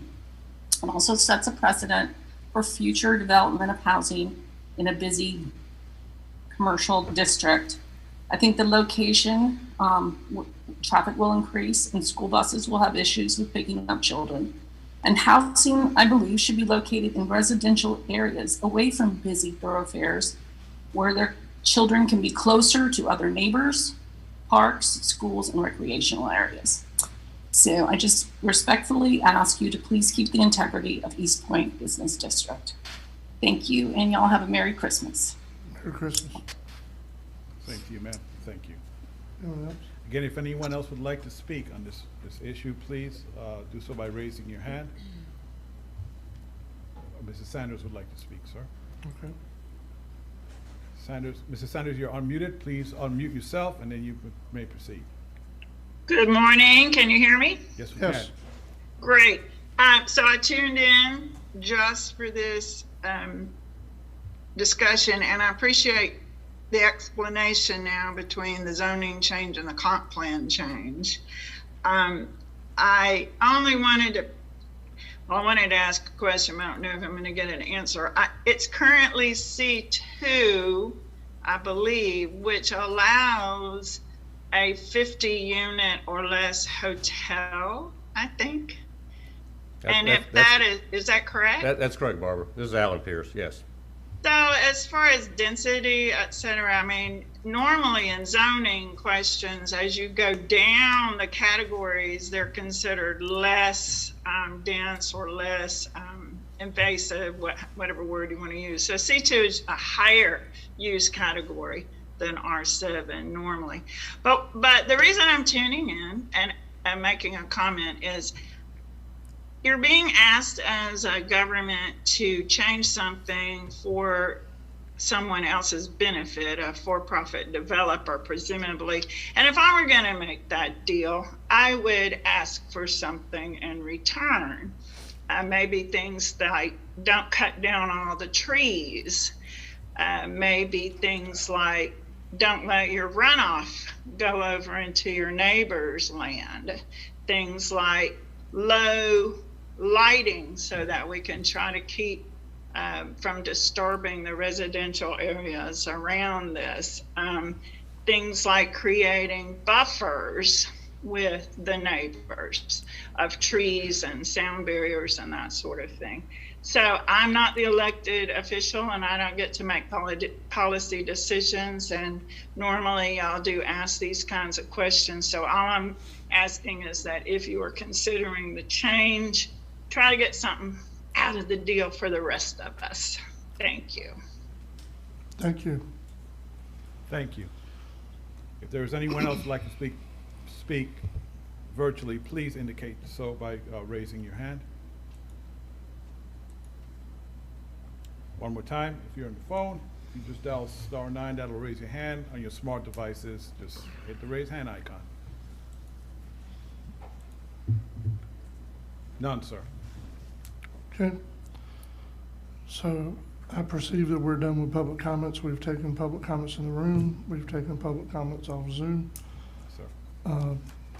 So next procedure, we'd be back at the commission discussing, correct? Mr. Chairman, I would recommend giving the applicant an opportunity to respond to the public comments. I think that's what Mr. Garlick was trying to do previously, so I understand. That's my recommendation. Procedurally, before the board makes a decision whether you want to discuss it as a board before or after Dan, I would suggest after Dan. We can do it after, that's fine. Mr. Garlick? And before you start, let me apologize. I was just trying to keep us in public comments. No problem. Okay. Well, first of all, even though I think Ms. Sanders' comments are a bit premature, we don't have a problem with those at all. I think that's excellent.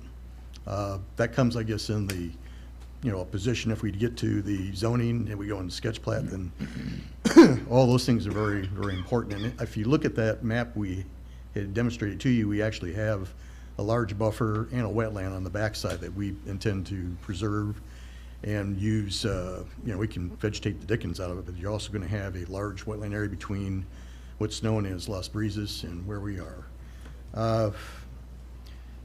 The traffic, talking to the engineers we work with, the level of service is not going to be substantially affected by that. Now, that's another thing that's premature. It's something down the road, but obviously it's something we've thought about, how you're going to get those people out and not create some congestion. As you rightly mentioned, it's not connected to Bayshore Drive. I would think that with the traffic, the low level of speed allowed on Bayshore, that these people are going to work. They're not going to be going to, they're not going down to Bayshore to go to the island. They're probably going to Appalachia more than anything else. Or to East Point, to the Sheriff's Department, school board, school, stuff like that. I'm scratching my head about this spot zone. I've heard this over and over again. And people were talking about putting multifamily up the road, so to speak, which I think they probably mean like up 65. That's the only place I can figure out where you can really do something there's open area, but that would constitute spot zoning. You're going from low residential to high residential, no services. You got to get that all up here where the services are here now. And so what we're looking at is that we have, yes, it's commercial, and as Ms. Sanders says, the density usually is higher in a commercial area. This one here, we have to do a stormwater plan. The amount of area that's going to be covered is going to be substantially less than 80% allowed in the commercial areas. It's probably more like 50%. And obviously we want to have a nice neighborhood for the people who are living there. Kids are going to be back there. It's a ways to go from there to the road. So I would think that that's not going to be as much of an issue when they're families with kids. Most of these are going to be for young married couples or single people that are working, that again are in that income level that they just can't afford to buy land. They can't afford to buy a house.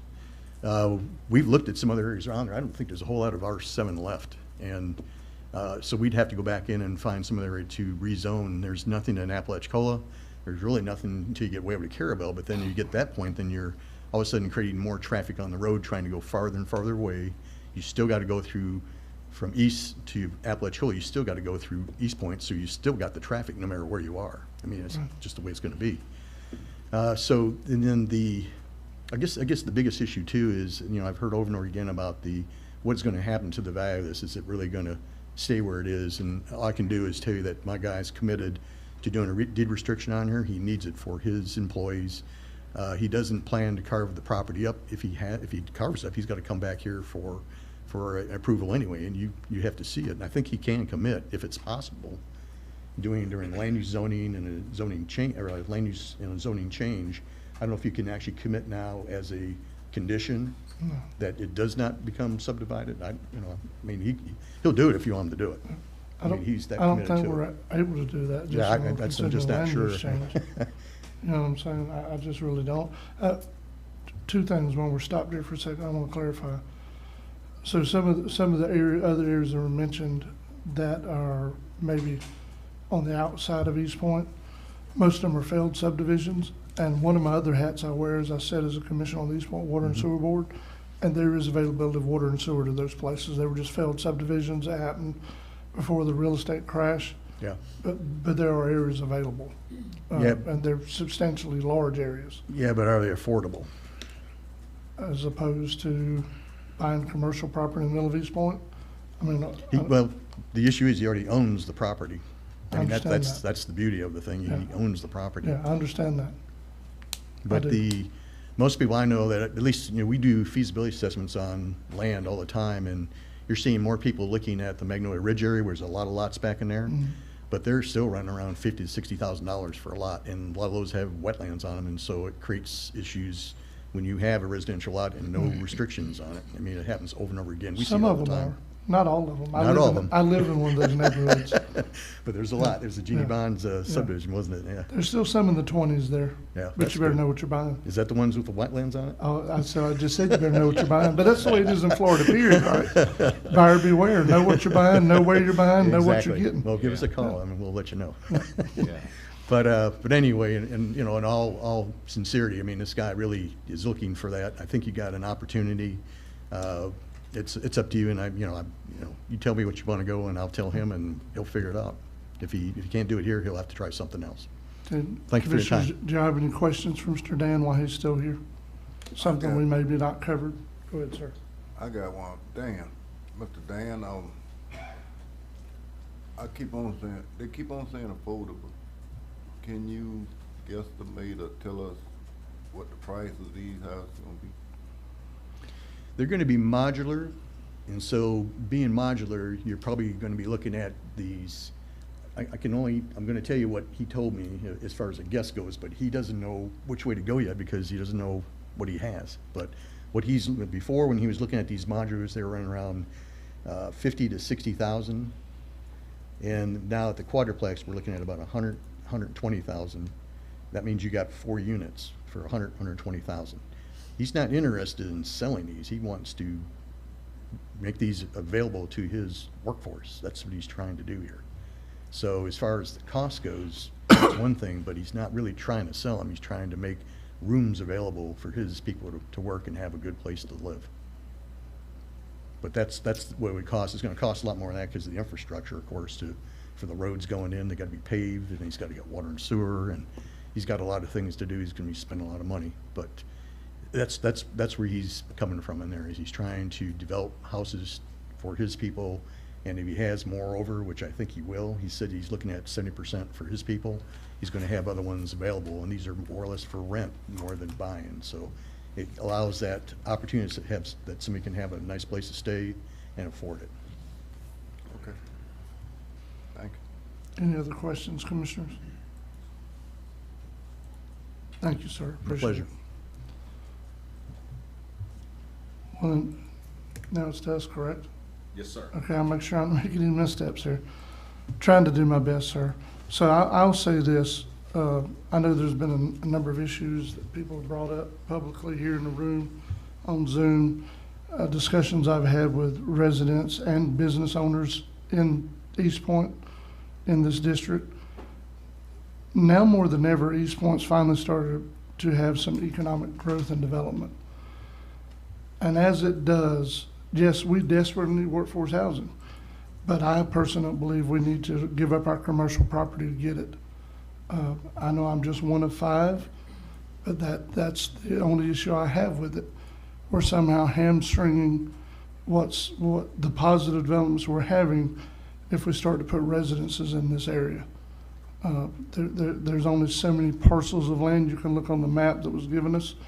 There's only so many that aren't already bought or developed. Maybe a handful in that section between Island Drive and where you get to South Bay Shore, North Bay Shore area. And I just think there's so many things we need economically and business wise that if we start to give it up for residential, we're gonna experience even more greater problems. Because I guarantee you, I mean, I don't know about you guys, but I've sat through these same kind of public hearings where we're trying to take something that's residential and make it commercial. That usually does not go well. There's usually more people in the room there is now. And I understand this is a downgrade, but it's still, we're doing away with commercial property in East Point, and that's the only thing I have a problem with. But any thoughts from the rest of the commission? Well, ain't nobody done nothing with it yet. They have not, but we've just started to see businesses happen in that area in the last 4 or 5 years, Commissioner. That's my only point. Again, I'm one of 5. I'm not 5. I mean,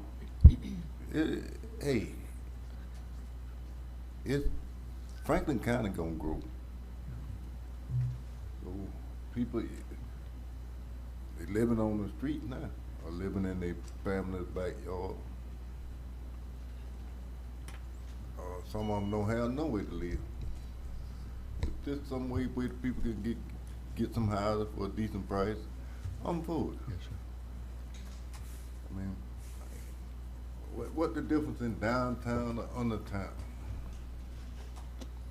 You put motel downtown, what the difference in a living people living at? They live in a motel while they can't live in a house. What the difference? I don't understand that.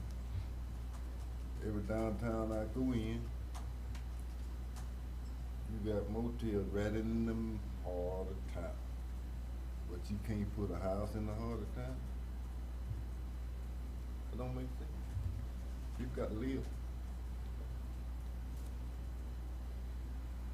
They need affordable housing. Just got to make sure they're affordable.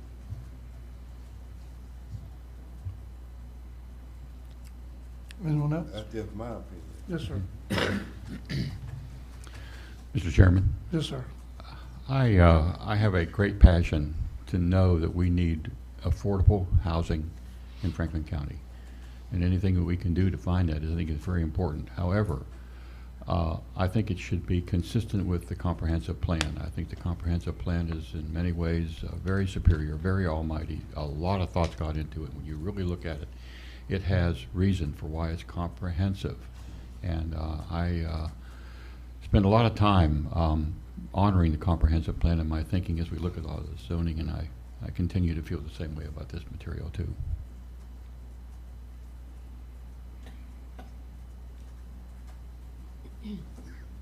Anyone else? Mr. Chairman, I think that what I spoke on this at the last meeting concerning this still stands today. I'm concerned that I agree we need affordable housing, but I also think that I don't think that this is the right place for it. And, you know, we have commercial property. I think we need to keep that, considering that most of our property is owned by the state. It is right on Highway 98. And someone correct me if I'm wrong, but this property owner split this land up. I mean, it was one big parcel together, and to my knowledge and the research I've done, he split this up per his own thoughts. Mm-hmm. And the reason why this land is set up the way it is off of 98 is because the property owner sold off pieces and parts to make it this way. I just, like I said, I'm all for affordable housing. I think there's other property in our county that would be better suited for affordable housing, not this particular area, in my opinion.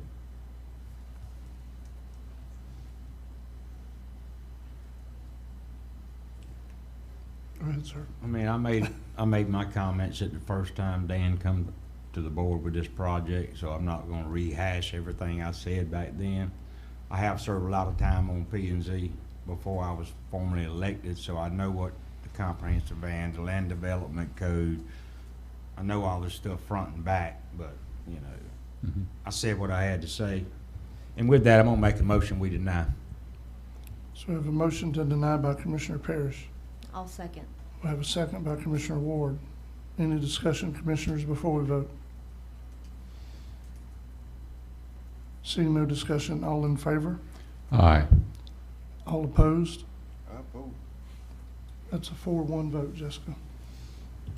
Mr. Chairman, that concludes the public hearing on the request for the land use change. We are still scheduled to conduct a public hearing on the rezoning request. So procedurally, if I may, Mr. Chairman, Mr. Garlick, do you want to proceed with the public hearing that's been scheduled on the rezoning, or do you want to withdraw that request? Because as we all know, the zoning must follow the comprehensive plan, so. I respectfully withdraw. All right, thank you. Merry Christmas. Same to you. All right. Thank you, Mr. Chairman. All right, so that concludes the public hearing section. Yes, sir. All right. Mr. Chairman, if I may, since we're through with that, would you give me 5? Mr. Coleman will have a presentation. I just Yes. need 5 to set that up, and we'll Okay. be good to go. So if you would, sir. Okay. Recess for 5 minutes.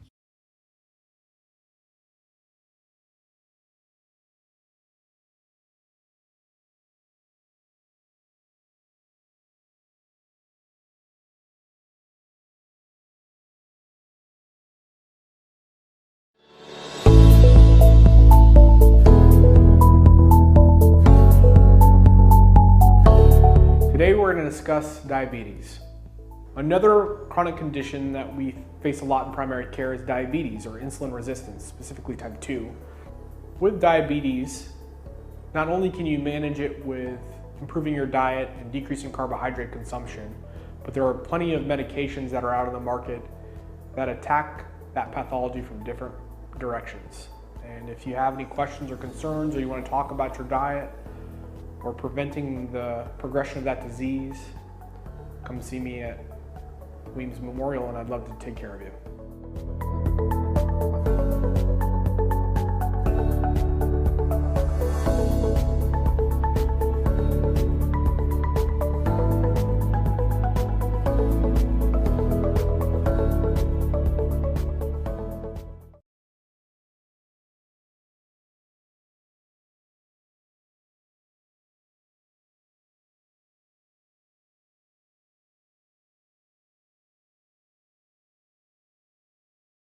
Stroll the streets of downtown Appalachia and be entertained by the creepy and funny ghosts from our community's past. Bring your favorite beverage and have a scream of a good time at Appalachia's Living Dead, a downtown ghost tour. You'll meet Marie, Minnie, Captain Dodds, and many others, including new ghosts such as the Girl at the Well and CB Tate from the Carabel Forest. Tickets are $10 and $5 for kids 12 and under. Don't miss this unique ghost experience, January 14th and 15th, only in downtown Appalachia.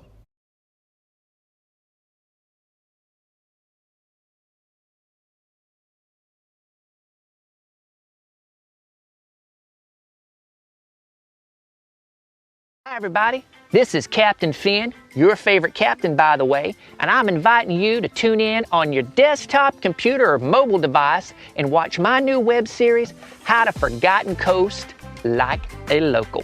And let me tell you, I've been exploring this beautiful piece of paradise right here in Franklin County, Florida, and I want to share it with you. Heard about the legend of Tate's Hell? Give you a little tidbit on our great fishing we have here. I've checked out our museums, and I've also put the spotlight on our nightlife. So, tune in, How to Forgotten Coast Like a Local, with your favorite captain. That's me, by the way, Captain Finn. Hope you tune in.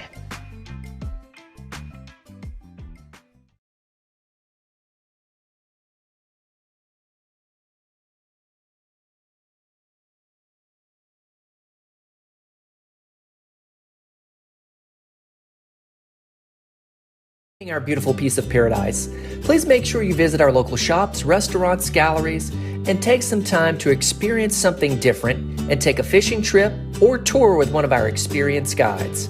Our neighbors and their businesses are the heartbeat of our community. Thank you for visiting, and remember to shop local, eat local, and fish local. This message is brought to you by the Appalachia Bay Chamber of Commerce.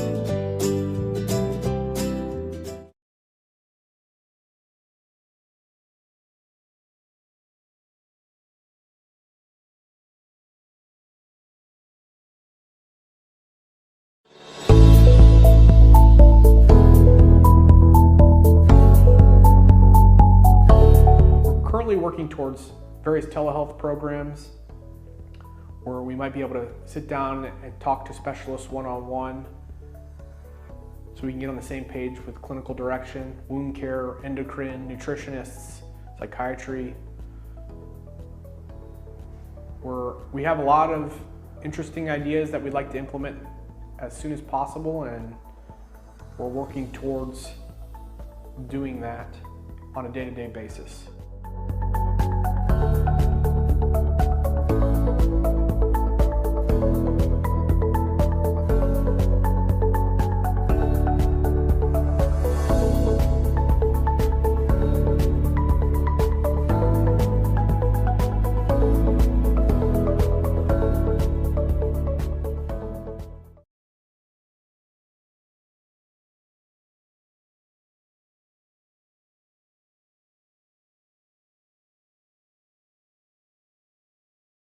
Can't be near the beautiful beaches of Franklin County? Tune in to Forgotten Coast TV, Franklin County's local cable channel. Watch shows and videos about our beautiful area, including our beaches, museums, shops, and more. Watch it wherever you are on Roku and Amazon TV. Also, make sure you like us on Facebook and subscribe on YouTube. Forgotten Coast TV is Beachin TV.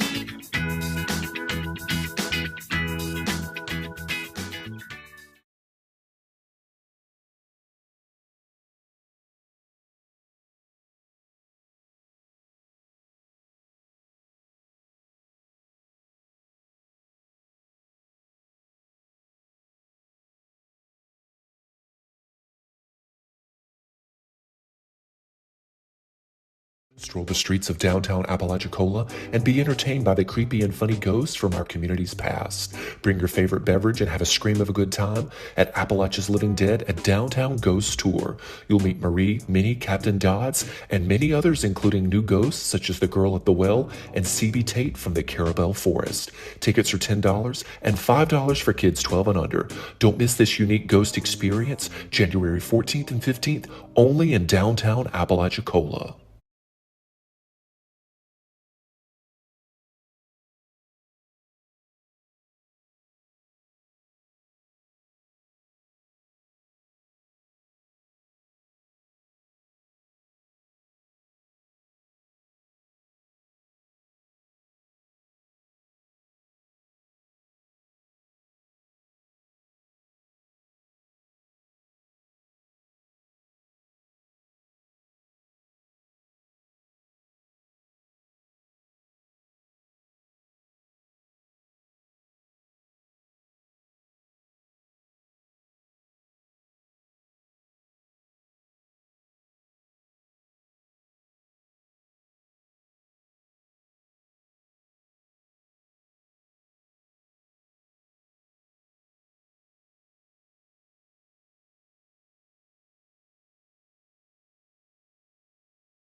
Franklin County Board of County Commissioners now back in session.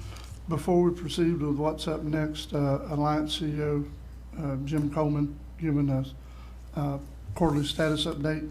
I would like to publicly apologize to Mr. Bruce Graham. He was in the meeting earlier. He had filled out a public speaker card to speak when we were talking about the flood map update, and I failed to recognize him, so I do publicly apologize for that. Mr. Coleman, if you would please come forward and make your presentation. Thank you, Commissioner Jones. Thanks, Commissioners, for the time today. I hope, didn't listen to all the public hearing, but I hope this will be a good story and won't be a lot of controversy. So I think it'll be a good thing to hear. We've been in place for 1 year. We started in November of 2020. Hard to believe the years went by, but we made significant progress since we did the initial action plan that we presented. I think we shared that with the Commission in May of this year, and we're continuing to focus as we go forward on key action plan items in finance, operations and growth, and people. And so what I want to do today is just share with you some of the accomplishments that we've made with the team there over the last year. In the financial leadership section, we recruited and hired Susan Daniels as CFO. Susan's with us today, so we're glad to have her on board. She transitioned after Chris joined her, who was interim for 3 months. So Chris did a tremendous amount of work initially in the financial and resolving some of the financial issues, and then transitioned really smoothly with her. So now she's started off on a good foot, and she's really taken the rope and running with it and doing a great job. So we're glad to have her on board. And with that, we've got some balance sheet reconciliations are being completed monthly. Audit adjustments and findings from the previous 3 audits have been corrected. And with the addition of Susan, we really have a stable, really solid executive leadership team at the hospital that should really help us move forward even more in 2022. We've also established a 340B discount drug program. Critical access hospitals automatically qualify for that program if you're critical access status. So we've got contracts in place with Rite Aid, Walmart Pharmacy, and CVS, and those have all been registered with HRSA. And this is going to bring in about $15,000 to $20,000 a month just from the 340B drug discount program that we've started. So that's going to be an ongoing annuity that'll probably grow also as we get more business at Weems and more clinic volume. Then the more scripts that are written, the more that program will pay off. Then also during the course of this of 2021, we had some interest in looking at a pharmacy at the Carabel Clinic. So we had several people that mentioned that. And normally my first reaction, if you say refill pharmacy in a small area, I usually say, no, that's not going to work. It usually doesn't work out very well. But giving the location of the pharmacies in Franklin County and the geography of Franklin County being a very long island and big long front coast, then we found that in that, I guess it's eastern part of the county, there's sort of a pharmacy desert, for lack of a better term. There is no real access there until you get all the way over to the Walmart. And so when we really started looking at it and look at the opportunity, we were surprised that it actually looks like we could make it work in Carabel. There would probably be about $200,000 of initial investment, most of that for inventory, to build your inventory up, a little bit of construction to remodel the area to do the pharmacy, and then over a 3-year, on the year 2, it starts producing about $200,000 a year of income, and should stay in that ballpark for the coming years. So in about 3 years and a quarter, you would pay back all your investment, not just for the capital, but also working capital to get the pharmacy started up. So we're going to have a special session with the board of Weems and go into detail with that pharmacy pro forma and review it in January meeting. Have our 340B and our pharmacy specialists that work with us be available by Zoom for that meeting to answer any questions. And then after the board reviews it, they'd like to come back after that meeting with a recommendation to the commission. Anybody want to say? If you want to say anything. Yeah, right, quick. You got to come forward. Come forward, please. Yeah. State your name for the record. Duffy Harrison, board chairman of the hospital. We have had discussion on this. We haven't studied the whole plan. I have confidence that the pro forma is good. I'm hoping it's on the conservative side, and I think it is. But we would ask the commission that if, in other words, however you want to do it, I would think if you bounce it, ask us to actually do a formal inquiry, and make you a formal recommendation, we'd be happy to, yea or nay. But we haven't really got to that point right now, but we did feel like you need to know about it. Right. Okay? I don't want to just surprise you with something. And oh, no, you're good. So whatever y'all wish to do with it, okay? Yes. I got one question. Is this going to be a county-run pharmacy?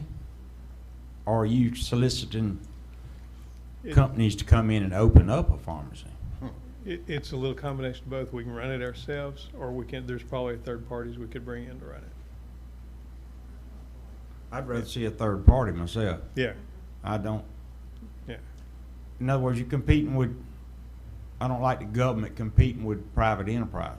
I'd rather see someone private enterprise come in and open up a pharmacy rather than have the county operate a pharmacy. I agree with you, but you got, looking at it on the other hand, the private folks have got an opportunity to open up a pharmacy over right now. They hadn't for what, 7, 8 years? And the reason behind that is? I don't know. There's no money involved. There's no way to make a profit. I don't know. So then does the county open up a pharmacy and then have to turn around and subsidize the pharmacy? I don't think so. We got to check the whole thing.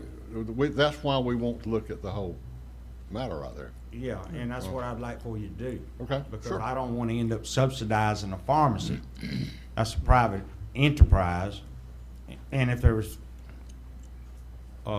if it was advantageous for them to do it, seemed like somebody would step up and do that. Now, if you have data that shows, as being presented, that it can make a profit and it can be a substantial business investment, then it seemed like somebody would be willing to make that step if the profit margin is there to sustain the sustainability of a pharmacy in Carabel. I think we can answer all them questions when we research it further. Okay. Sounds good. And Commissioner Parrish, I think probably the reason nobody's been interested in it, they probably had the first reaction that I had. Now, you don't want to get in the pharmacy business. But I think when we dug into it, I think even our guys at Blue that are the pharmacy experts that we work with on these projects, they probably said, yeah, this ain't gonna work. But when we got into it, we thought, when we started looking at the locations and the geography, we thought, this may really work. And so far the numbers are, we're, as Duffy said, we like to make things conservative estimates. And it may pay off sooner than 3 years and a quarter. It may pay off sooner than that and produce more income than that. But we've been pretty conservative in our projections. But we'd like to sit down with the board and really go through it in much more detail, answer all the questions, and then present that recommendation. I can remember when I was a kid, there was a pharmacy in Carabel. Really? Oh, yeah, absolutely.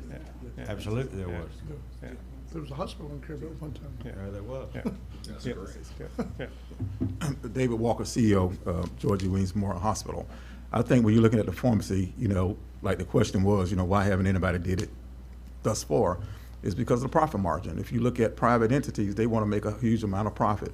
I think with the hospital, if you look at the numbers, as we go back and just dab into it, our profit margin may not be as high, but we'll be able to do it consistently. But if we can get the return on investment, if it can sustain itself, you can do it. But if not, you don't want to do anything that's be an unfunded mandate. You definitely need to try to subsidize a little bit. But one of the reasons why is because the profit margin for private businesses is high.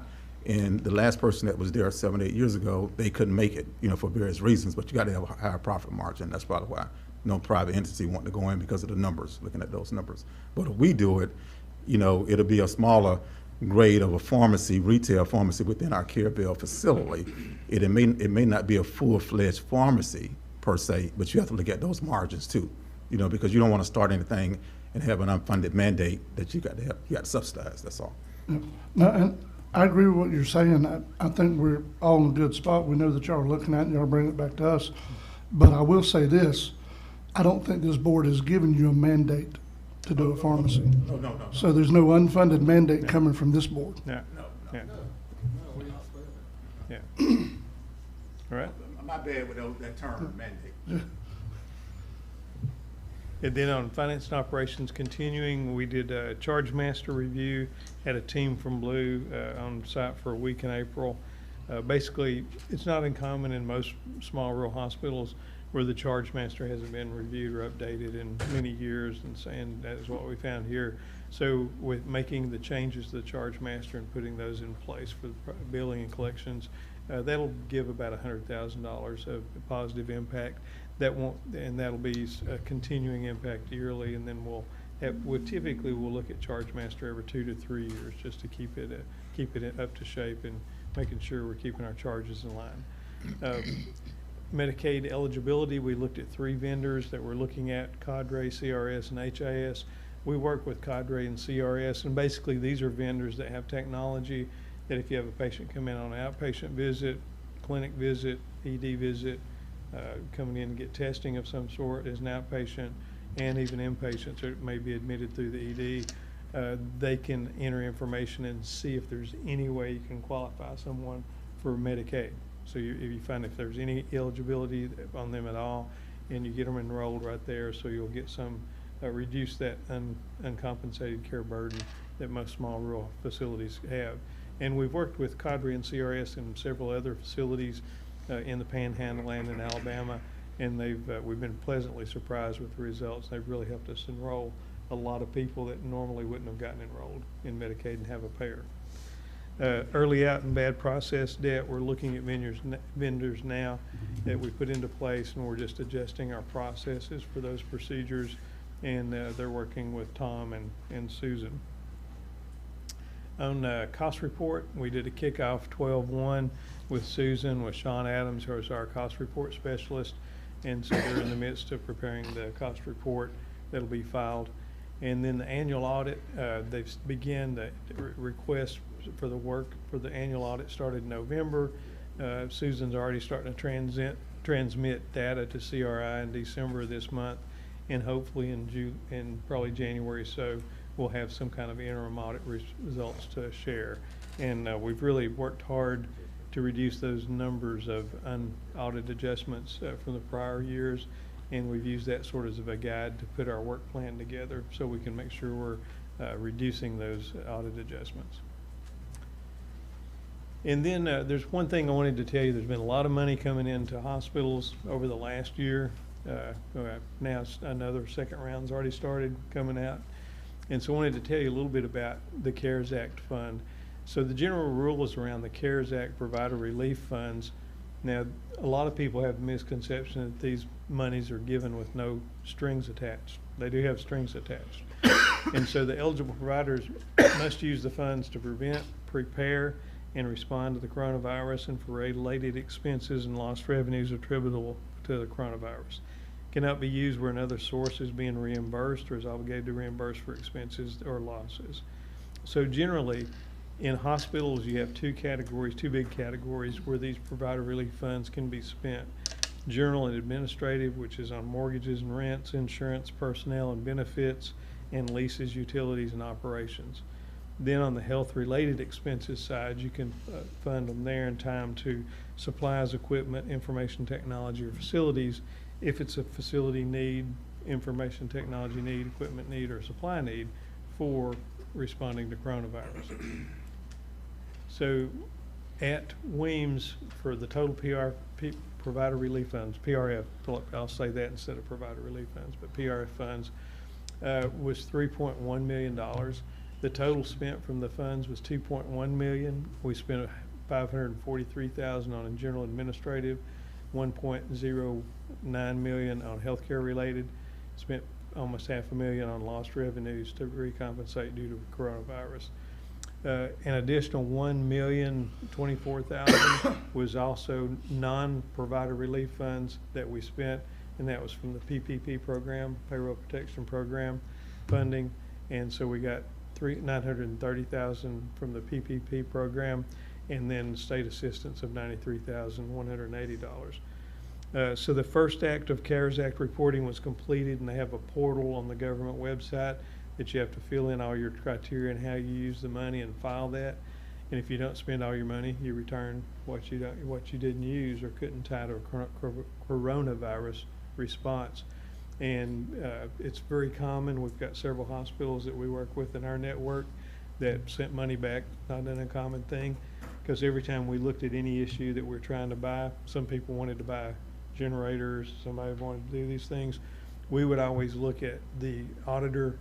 We would always partner up with the auditor of the hospital. Then we have blue auditors that are in our company, and we would ask them independently, and if they both said, yeah, that's good, you can do that, we did it. If they said, no, you're getting in a gray area and that's going to be, that money will be clawed back, you know, when they audit you, then we didn't do it. Because what will happen is, if they audit you in the next year or so, they'll take that money, they'll say, we need that money back. You spent it for purposes that couldn't be justifiable. So that's the reason that money was sent back. But we had another hospital in Kentucky that sent $1.9 million back. and we sent just a little over $1 million back here. The second round of funding, if you go down to the bottom, additional funding, we've had, everybody's heard about the American Rescue Plan, and then the a general grouping of money called Phase 4. And Phase 4 is more provider relief funds. There's $17 billion in that. It was announced, I guess, end of last week that they were starting to release Phase 4 funds. We haven't received anything at Weems yet. We've had a couple of hospitals that have started receiving that money, so it started to be coming out and maybe hit before Christmas. Not sure if everyone will see it before Christmas, but it is coming out. American Rescue Plan, we did receive that money. It is in the bank, and we got $254,000 for the American Rescue Plan. So a lot of money out there and a lot of accounting that's had to be tied to all these efforts, and tracking this money in spreadsheets has been very detail oriented because we had to file all that back on the portal for the PRF by the end of December. Actually, it was the November 30th was the deadline. Any questions on that? All right. Operations and growth. This is some things that we did in those areas. Our CMS readiness survey was done, and we continue to focus on support and preparation for a regulatory inspection from CMS. Quality reporting process. Our VP of Clinical Services, Paula Moore, she's worked with Courtney and the folks over there to really set up a good quality reporting process. And I've got a copy of this in the slide presentation that's be coming up shortly to show you what it looks like. We came in and did a complete staffing and productivity analysis and set standards in for every area of the hospital, and we'll slowly start implementing that once we've got the productivity standards down in place. Swing bed program is really important for critical access hospitals. It's a great payer source and a revenue source, and we've been working with Tallahassee Memorial to try to streamline that process. There's a lot of moving parts. So we're having a overall corporate, our alliance bringing our specialists in that work on swing bed programs and documentation, and we're having a session, I think it's the second week of January over at Doctors Memorial, and we've invited Courtney to come over and attend that meeting in person with them, and so she can implement and roll out in conjunction with doctors. And so, so that's going to be a good program, a focus program for us going into 2022. And for 2022 in general, we're really talking with David and the team yesterday at the hospital, really want to focus on patient experience at the hospital. We want to work on the ED patient experience, making sure we're getting better service in the ED, and expectations there and follow up with patients is increasing as far as the number of surveyed patients we get, so we can get opinions. We're trying to call back more patients that come to the ED the next day to see how they're doing and follow up on them. So we really got a focus area in those two areas just to really make sure every patient that comes into Weems has a good experience, and we'll spread that word out in the community. The quality indicator, I know you can't see this, but this is a quality indicator card, and typically quality reports are done quarterly. So if you say, well, why don't I see it monthly? It's usually a quarterly metric. And then if you see an ND, that means there was no data or you didn't have enough cases to include into that category. But we're looking at fall rates per 1,000 days, fall rates with injury, ER turnaround time in minutes for an admitted patient, ER turnaround times for minutes for a discharged patient. The LWBS, percentage of people that means left without being seen. So somebody was out in the waiting room and they got irritated and they said, I'm out of here, and they left and never even saw anybody. You want to track those and make sure that rate stays very low. You don't want people to leave your ED and go someplace else or go back home and have a bad incident. All employee turnover, RN turnover rates, and RN 1 year turnover rates. So we're really watching those things to keep those people metrics in place so that we make sure we're not turning over a lot of RN or clinical staff. Try to keep them as stable as possible. Any questions so far? All right. Operations and growth, for what I do regular calls with David, and David and I our real focus for this coming year is expanding the swing bed program and getting TMH transfers. Even the potential of leasing some beds to Tallahassee Memorial. And that just really came up in the last probably month that idea, a month and a half. And Tallahassee is in the position where they're full. They're full all the time. They got people waiting in the hallways in the ED. And this is even with when the coronavirus is sort of not really surging. It's just sort of an everyday affair.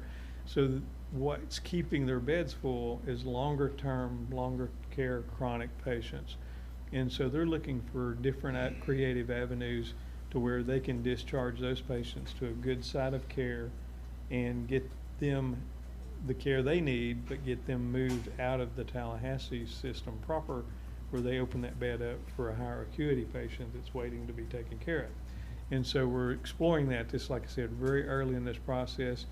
About a decade or so ago, there was some different bad actors in the healthcare industry that were leasing beds for substance abuse treatment programs and things, and they would go to target rural hospitals because they had beds that were empty and they could use, and it sort of blew up, and that leasing of beds sort of went to the wayside.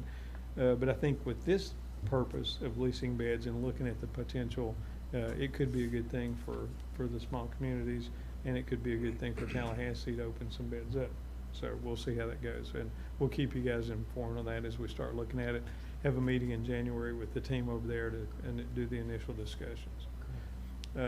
Continue to focus on growth in primary care and clinics. Susie, the clinic lead here at Weems, does a great job. We just got to continue to grow that volume in the Carabel Clinic and the Weems Clinic also. Look if there's other opportunities to bring new providers on board. I think Dr. Newton's been successful in his practices, steadily ramping up, and sort of keeping an eye on that and determining when it might be a good time to bring in a second physician. Continue to focus on emergency services and patient satisfaction. Sort of rolled that one in before with the patient experience, but that's a real focus area for us. On the people side, we switched to a workers' compensation insurance product that was a much lower cost to Weems, provides the same coverage, coverage at a much lower cost. Market salary survey was done, and then we've got a phase plan that we developed and implemented. We couldn't afford to give everybody raises all at one time, so we just had a methodical plan to go in and do different sections at different times, and now we've been able to execute on that. Typically, we do an annual salary survey through all of our facilities annually. Usually it'll be done this coming spring in 22, and we share that with the departments in the hospitals, and they can go through and look at each area of the hospital and how they stack up on pay with everybody else in the Alliant network, and sort of stay on top of staying in market conditions for pay. We established a retirement program for the staff. It's not a contributing retirement program right now, but hopefully as we get moving forward at Weems and being more successful financially, we could eventually move to that. But this is at least a vehicle for the folks to set up a retirement plan, just a 401k plan where they can set it up and actually contribute to it out of their check. So that's been we hope that'll be a satisfier for the staff over there, because they've never had a retirement plan of any sort there, which is pretty standard to have that available to you. We also did the Press Ganey Employee Satisfaction Survey and Employee Engagement Survey. The results of that's been given back to the team. They've developed action plans based on the results of the survey to try to find out ways that they can engage the staff more and basically I call it in satisfaction. It's an employee satisfaction survey, and how do you do things that will make the staff more satisfied and happier to be working at Weems. Successfully transitioned the CFO we've talked about. We had Chris Joyner come in, and then also hired Susan, who's been with us now for a few months, and so we've really had a good succession plan in that area. One of the things that I remember, one of the first conversations I had with Mr. Creamer and then with Duffy when we first started was, he said, is there some way we could put a dashboard together and sort of monitor the board level every month? And I said, well, you're speaking my language. That's what I like to do, is have a dashboard that's specific to each facility and the things they're working on. So at this point in time, this is the dashboard that we have, and basically we have financial indicators, operating indicators, quality and satisfaction indicators, and then at the very bottom where you see the green, this is the one we used for this past year. that we had had 4 key projects we wanted to watch and track during the year, and now those are all taken care of. The Carabel Pharmacy's green because we've done the performa. Now it's time to take it to the board, discuss it, and see what direction everybody wants to go. But the performa's been done and developed and is ready to review. We also, this one's not as full as the dashboard. This one's the revenue cycle dashboard. And there was a lot of work to do to get us to the point where we now are populating most of the revenue cycle dashboard. And we look at that. Susan probably talks with Tom weekly about the revenue cycle dashboard. She's got great experience in this area too. And so you'll see, and she sent me one early this morning with the last month's, another month of metrics there. Didn't have time to change it out for the presentation, but we've got this in place, and I just wanted you to see it because I know several commissioners during the times I've spoke to you were concerned about revenue cycle and were we collecting the money due to us, and I think now we have a way to really track that. If you look down in the second section, some of the key things we'll be looking at is Medicare payments less than 60 days. Our goal's 90%. We're at 60%, so some little work to do there. Medicaid greater than 90 days, 90%, 40%. Commercial was a pleasant surprise, even though it's 73%. It was higher than I thought it would be. So 73% to a 90% goal. Your credit balances is not too far off. We're pretty good there. Net days in AR is 83.5. We want to get it in around that 45 to 50 range. Would be a good range to be in. Probably it will go down as we dig deeper into some of the AR because there's probably a lot of that AR that's really, really old and eventually is going to be written off. And so we'll deal with that as we go forward the next year. But then the discharge not final bill, DNFB, that's really moving in the right direction. 5.1 is right on target. So really we're going to focus on the collection efforts for those top 3 categories, and then we'll focus on some of the cash collections in the top category of getting upfront collections. And so I think you'll see this. We'll bring this to you whenever we come back, and we'll have several more months into it so you can see how we're tracking. And then last but not least, that was the 2021 one that we started in January. The only red things there they're not dead. They're just almost finished, but overall this is a multi-page, really small project tracking mechanism, but it's all been completed with the exception of a couple, 3 items there that are basically really close to conclusion. So we've done really well this year as far as getting everything we plan to do on track and completed. So to give you a summary of the first year of our engagement, the 340B program is going to bring in at least $210,000 annually. We think it'll grow over time. ED leveling project, that's one of the focus areas we talked about with ED. And basically the ED leveling is making sure that you're documenting everything about every patient that comes into ED to give them an accurate score on their leveling. And so that's been it'll be on an annual basis about $136,000 a year. And that's recurring. That's not a one-time thing. If it says annually, that means it'll go on forever. Workers' compensation insurance, when we change vendors there, that was a savings of $126,000, which will be, until they start increasing premiums, it'll be $126,000 each year of savings versus what you were paying before. We had one equipment purchase first part of the year where we were able to, through our purchasing agreement, we were able to save $27,000. That's just a one-time savings. Charge master will be $100,000, probably a little bit more than $100,000 annually. And then third-party EMS collections had some changes there. It'll be about a $100,000 pickup. That'll probably just be a one-time pickup. And so total first year, just for the annual, this 1 year, we've been able to find either savings and or additional revenue of about $699,000 for the first year, which is actually more than I thought it would be. I was pleasantly surprised. I knew we'd made some big changes and some big finds, but really hadn't put it all together in my head. And so when we started doing this, it was a pretty impressive number to start out.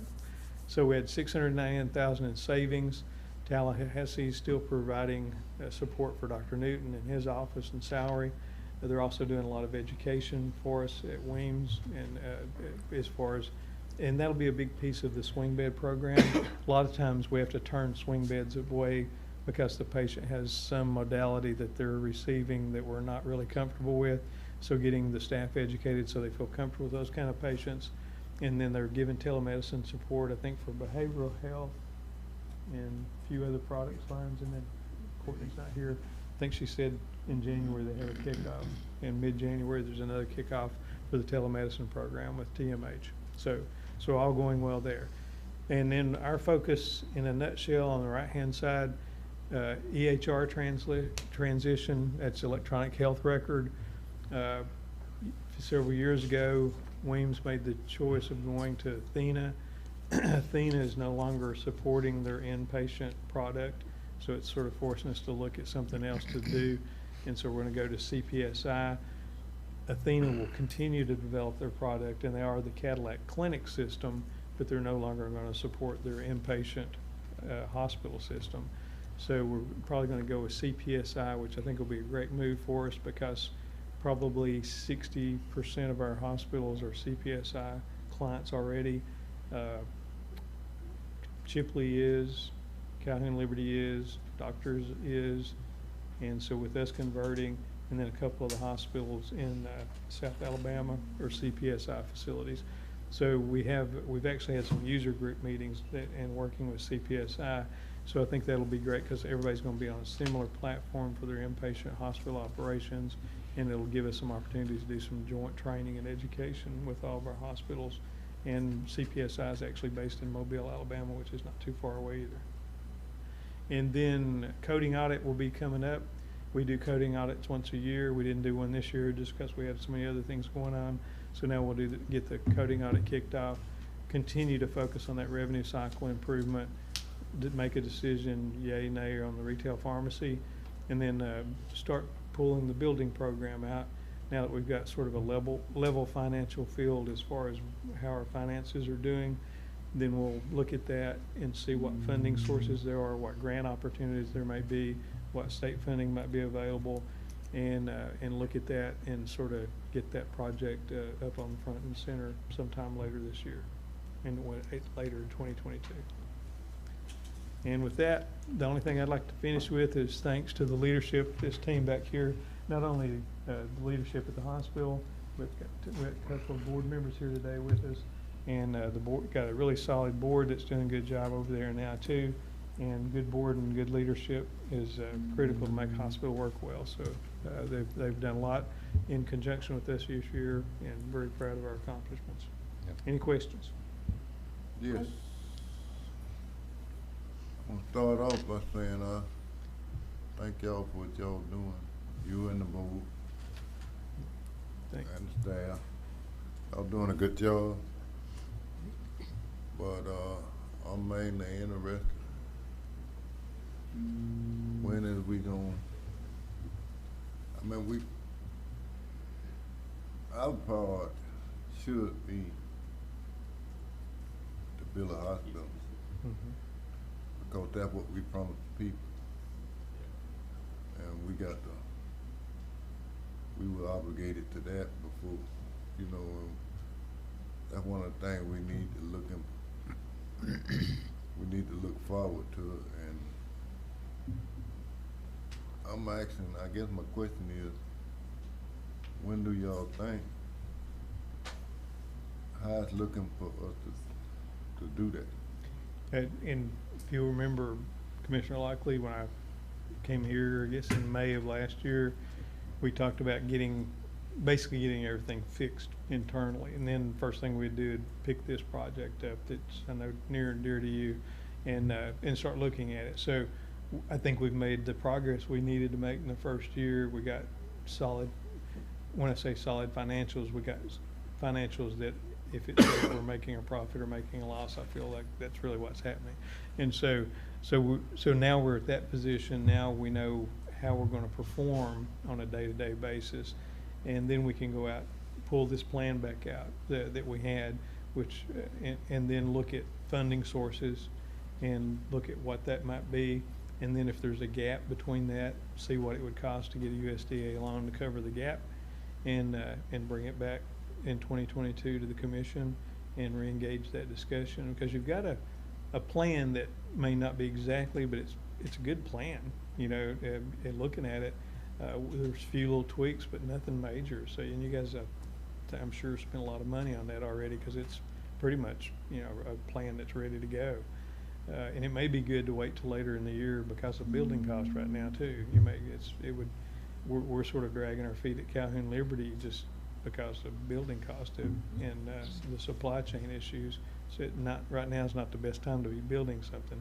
But I think over the next 6 months, we'll be in a position where we can come back and do a presentation for you, Commissioner Lockley, on what we see and what we think the resources are available to, and what we should do there with that plan. And look forward to that. I think that's a critical next step. Yeah, I know right now is not a bad time to build. I mean, it's a bad time to build because things high. Yeah. We should have done it back there when we started, because what started off back in the days, I said, when they said it would have cost 10,000, about 10 million. 10 million, Yeah. not thousand. Yeah. I was talking with the hospital the other day. It's a big project. It was a $300 million project that and they issued bonds to pay for it. And so they just had $300 million in the middle of the project. The contractors came back and said they need $15 million more to finish the project. And so it's just, and you can imagine what kind of turmoil that has, because they don't have $15 million to finish the project. And so you have to be very careful. So I think doing the analysis in the first part of 2022, I think hopefully the building market will settle down a little bit, and then we can, you know, re-engage on what we think we need to do and get everybody's temperature on what they feel about it from the data we pull together. Yeah, because that 10 million, it probably done doubled now. Yeah. I don't know, but we still got obligation we got to meet. Yeah. We'll work with you and for you to bring what we think is the way to go, and make those recommendations, and we'll target by the middle of next year to bring something back. Thank you. Mr. Chairman, I've got something. Thank you for your presentation and to your staff. The presentation that you gave, the dashboards, is there any way that you could forward that to me? Sure. I wasn't able to look at the numbers appropriately. I'd like to peruse it a little bit more if you don't mind. No problem. Thank you. I appreciate it. Commissioner, that email, I forwarded that email early on the weekend. You didn't get it as part of the Unless link? I missed it. Maybe you can look. It's part of what I did, I converted the PowerPoint to a PDF for you, which makes it easier for you to deal with an iPad. But if you don't have it, I'll send it again. Yeah. I didn't see it, but you Okay. can maybe look at my emails and show me if I make sure I didn't miss it. I'll send it again. Okay, thank you. Mr. Chairman? Yes, sir. I just wanted to say how excited I am that this growth has occurred, and the changes that have been made, the quality assurance changes, utilization changes that we have done for all of these past years have been just excellent. And I see also the special interrelationships that we have built, not only with physicians, telemedicine, TMH, but the other stakeholders. It's an entire network that continues to show great improvement, and I really appreciate your work this year. Thank you. Thank you, sir. Thank you very much. Mr. Coleman, thank you to you and your company. Listen, this board put its faith in hiring you guys to help us manage our hospital and run it. And you've done that, and you've shown us today, not just us, but the public that's either watching or will see the information afterwards, that it's panning out. In other words, it was the right step to make. Yeah. So, because at the end of the day, we want to make sure we don't lose any of the health care we have, and we want to expand health care in our communities and in our county. So I think it's a great step in the right direction, and I want to thank you personally for everything. And we enjoy doing it. It's our mission and our passion. The group of people, Tom, myself, all the folks on the Alliant team, we are passionate about keeping rural hospitals independent and serving their communities. Yep. Thank you, sir. Thank you, Jim. Thank you. Merry Christmas. Same to Merry you. Christmas, yeah. Up next, Mr. David Walker, Williams CEO. Good morning, Commissioners, again. David Walker, Williams, CEO. Merry Christmas and Happy New Year. Oh, let me give Michael this mic. No problem.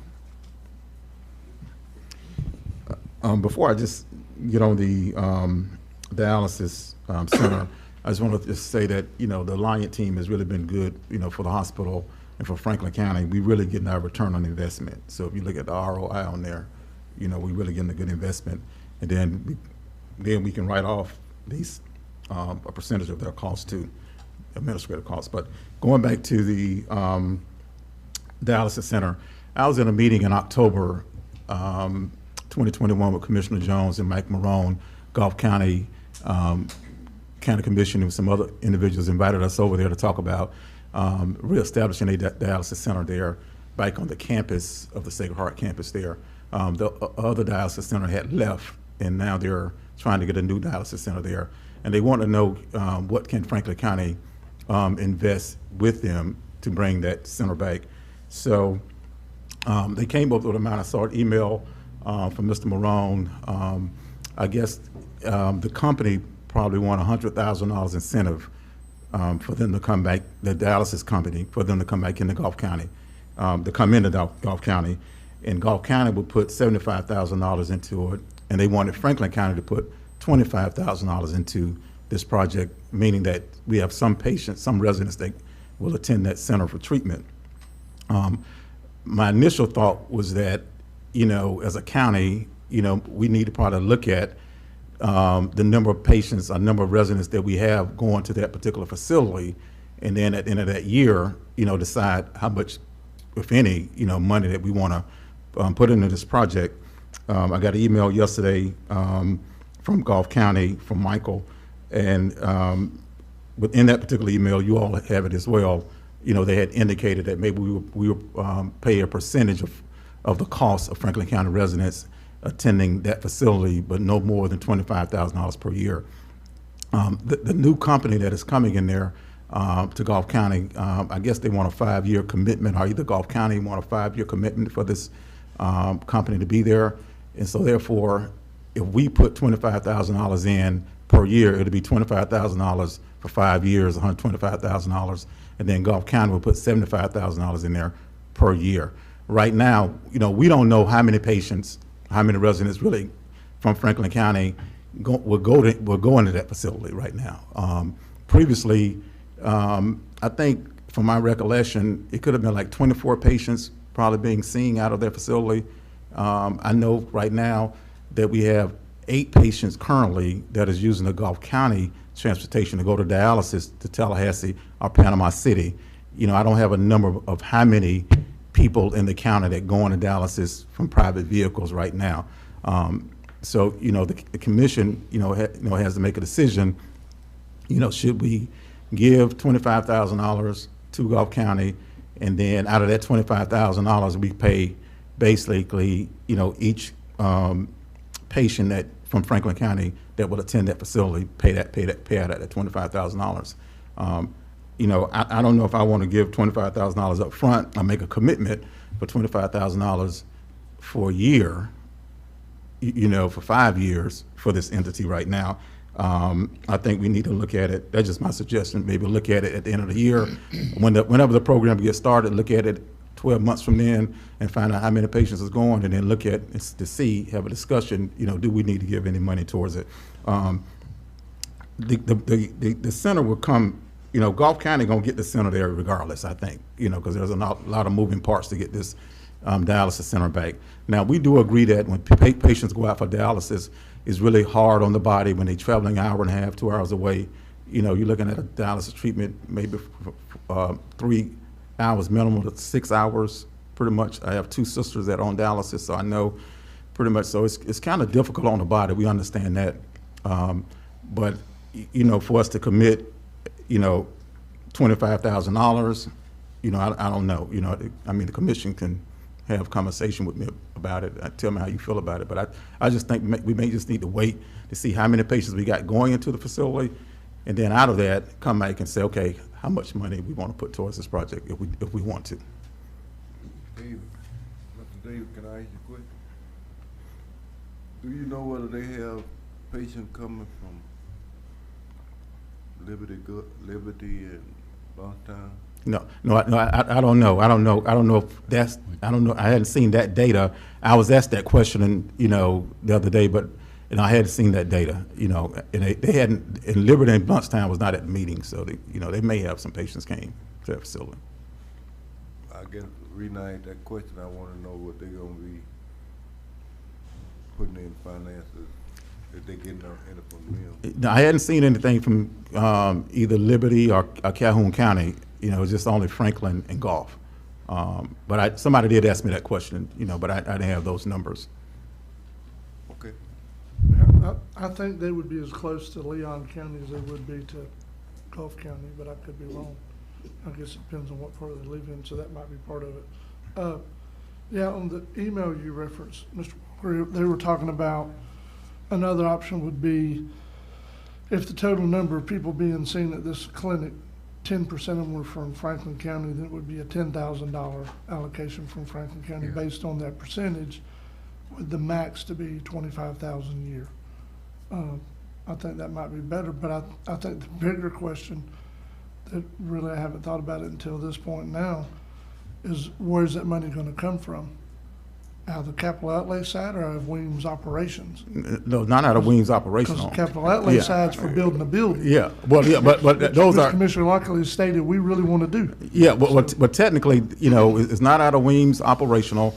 I'm thinking they were thinking the capital outlay money, and we trying to want to preserve that money there. So, yeah, that's your question. Yeah, it's not Weems operational. And I know it's a small amount, but, and I'll just say this.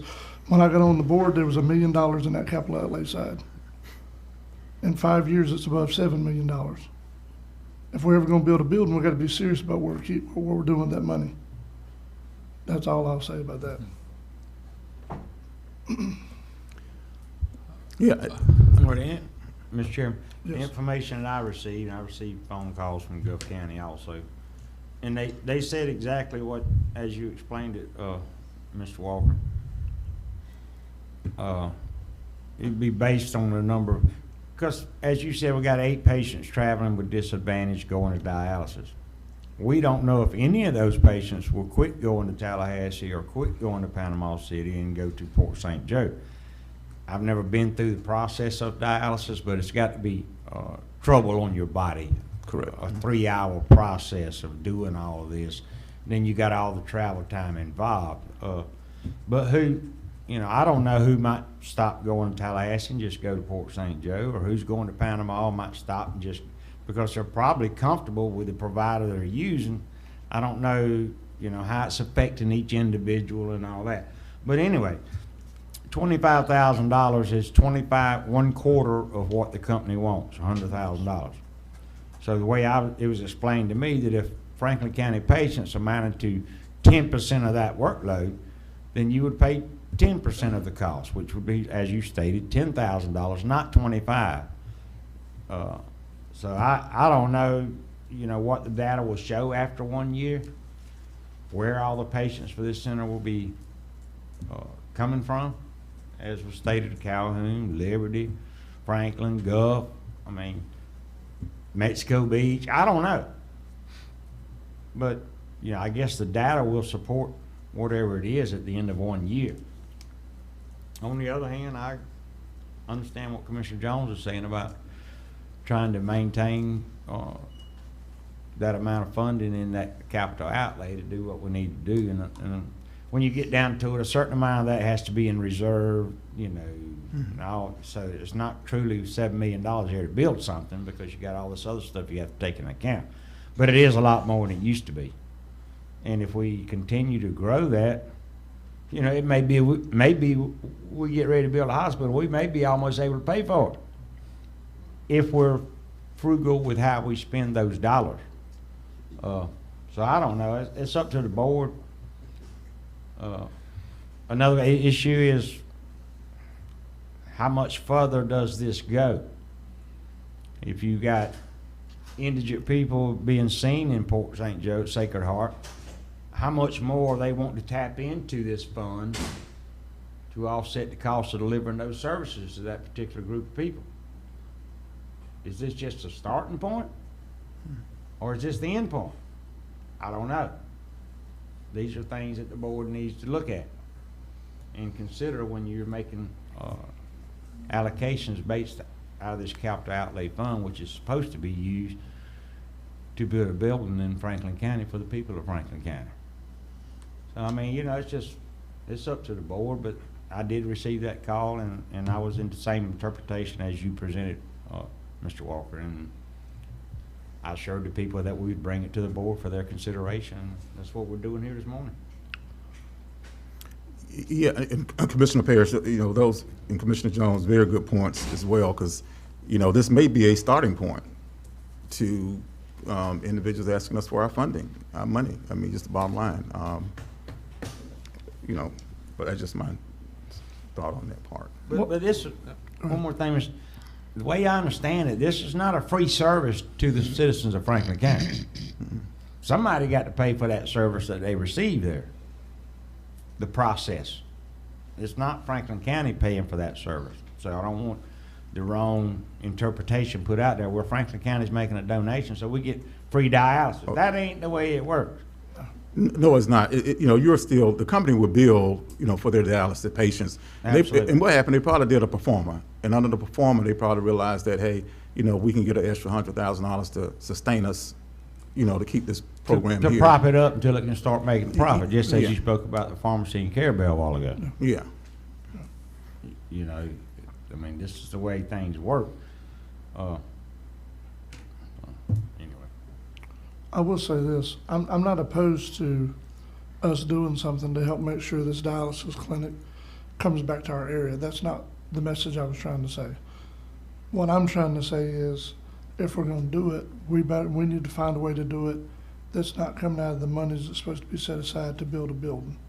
That was my only real concern, is how we're gonna do. Because again, if it's the first of other requests and we can't tell the future, we need to make sure what we're doing to begin with is the right step. But I am not opposed to having a dialysis center closer for our residents to have that option to use. Because the other things that we haven't mentioned here, yeah, it's pretty tough going through a dialysis. What's even tougher is having to miss a dialysis appointment and what their body goes through because they couldn't get there, or they couldn't, you know what I mean? So I'm not saying that I'm opposed to the idea. I'm saying this board needs to make sure what we're doing as far as where we're taking that funding from. So I wanted to clarify that. Let me ask you something. Yeah, I ain't opposed to none of that. I mean, we pulled to look out for the people in Franklin. But I guess, when did they start doing this? I mean, before they had a dialysis, that's why it went under, because they weren't contributing? Or? You know, I think the last company, you know, had I don't know if they had a 10-year contract, but I think they lost their Blue Cross Blue Shield contract. And that just, you know, and then with the lease up, that just gave them out, you know, the last dialysis company. Well, you know, think, is there someone with this group here that you think they're gonna be around? Or well, they're it's dangerous. None of them people, they going to Panama and Tallahassee. Some of them were going to Tallahassee, I know, and they had that one over there. They still were going to Tallahassee. I don't think they were going to Panama. But you think they were going to be around? I mean, at least for 5 years. Yeah, that's what they're signing for. Yeah, they have the agreement will be for 5 years, and this company is a national company, you know, but they're doing their homework. They're looking at the performer, they're looking at the numbers here, and they figure if they got the extra $100,000, they can at least sustain themselves. Go ahead, Michael. And Mr. Chairman, Mr. Walker, if you both remember, they are also planning on expanding the services that will be offered at this clinic. So they're not going to, it's not going to be just dialysis. They have other plans to expand the services so they can build for more and do other things, which will keep more people coming there. At least that's what they told us when we went to that meeting. So And- they're not just using it what it was, they're planning a bigger operation, sir. Yeah. And the company, it's a national company, but I think they got a location in Tallahassee now. You know, I think they're out of Tallahassee per se. That's the one that the people from here going to now? Oh, I don't know. Yeah, I don't know. I can check though. I'll double check with the transportation company. I want the people of Franklin to be took care of, but I want them to be took care of forever. I don't want them to be getting up there and then they got to be in the same predicament we was him. What they were a couple of years ago when they, I don't know how long it's been, but I know them people had to transfer over. I want something gonna be stable and take care of the people. Cause this a do or die. This situation here. If they don't get pump that blood to get clean, they ain't gonna last. Yeah, dialysis care is very important. You know, we know that, you know, just that, you know, where we want to take the money out to help fund this. You know, I know our Weems operational budget, you know, we can't do it there. One more. Any thoughts of, as you say, Commissioner Jones, where's this money coming from? No, that was an open-ended question for me. I wasn't trying to say that I had it figured out. But I think we definitely need to know before we start making a motion to approve it where we're talking about getting the money from. You know, that's all I'm saying. And I'm not saying we don't have the money. But that needs to be part of whatever motion's made is where it's coming from. That's all I'm saying. When they supposed to happen? Well, I think they're already moving on it at Gulf County. They're waiting for us to decide, correct? Yeah, they are, yeah, unless I have something different, Michael. But They didn't give us a set date. I don't think they've given us a date yet. No, they hadn't given us a date, you know, and so they're waiting on us to decide if we were. And they were trying to work out the lease for that space in that building. Yeah. See how much of the floor that they would need, if they need an entire floor, and they have to renovate that building too for some of the services they want to offer too.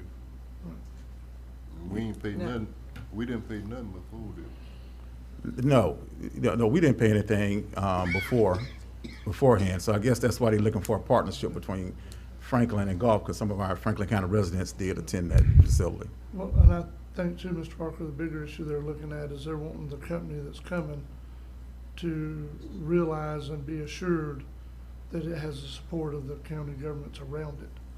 You know what I mean? That it's a desired function for our residents and something, you know what I mean? Healthcare entity for the people that live here in our two counties. Yeah, they want the partnership with, you know, even with the hospital. You know, we'll support it. You know, can't support it financially, but if we have patients in our clinics that need dialysis, you know, we'll make sure they get linked up. That's if they want to go there, because health is an individual choice either way. And one more question. As you talk about these other services that they're wanting to bring into that particular building and offer, does that play into the number of patients that go to dialysis as opposed to the number of patients that goes in for all these other services? Is it all put together, and it's not all just dialysis, but people that go to that building for any kind of other services? No, the services they were talking about was an expanded and new type of dialysis that they currently aren't providing, so it'd still be the same. So it's still dialysis? Yes, it's all Okay, dialysis. So you're not related. talking about other services? No, sir, I'm sorry if I. It's all related to dialysis. Yeah, it's almost like, you know, renal failure prevention. You know, you have, you know, they I reach don't out. know, because I wasn't part of none of these meetings, so I have not a clue of Yes. any of this. No, so, but you're right, it's all dialysis. related. And we did ask for historical data, you know, to see if the new company can get that for us. But they was unable to get that from the previous company, of course, because of competition. You know, they probably didn't want to release their data to us. So we just looking right now, having TMH do some research for us that they can tell us, you know, how many of our patients in the county that goes out for renal failure services. So that may help us out as well, you know, to get a number for that. Mr. Chairman? Yes, sir. I also want to remember that we do have a urologist who comes to Franklin County, I think, every week from Advanced Urology Associates. So there may be some data there. Yeah. I would also support getting TMH to drill down on what their demographic data would look like for dialysis patients as well. And also, you know, we're building a very strong infrastructure here in Franklin County with our physician committed here, other ancillary physicians involved. We have a very active transportation system for the disabled that's involved here. And I see, I see some very optimistic opportunities here. I know that we cannot afford a dialysis program to start one up here. I'm hearing that loud and clear. But we sure do see a lot of potential here for something like that. Think of Capital Health Plan alone. Capital Health Plan insures its members right up to the Gulf County border. We've got, I think, 1,200 Capital Health Plan members alone insured here in Franklin County. So I just see a lot of opportunity here long term. I would say let's get with TMH and really drill down on their data. Let's see what they've got.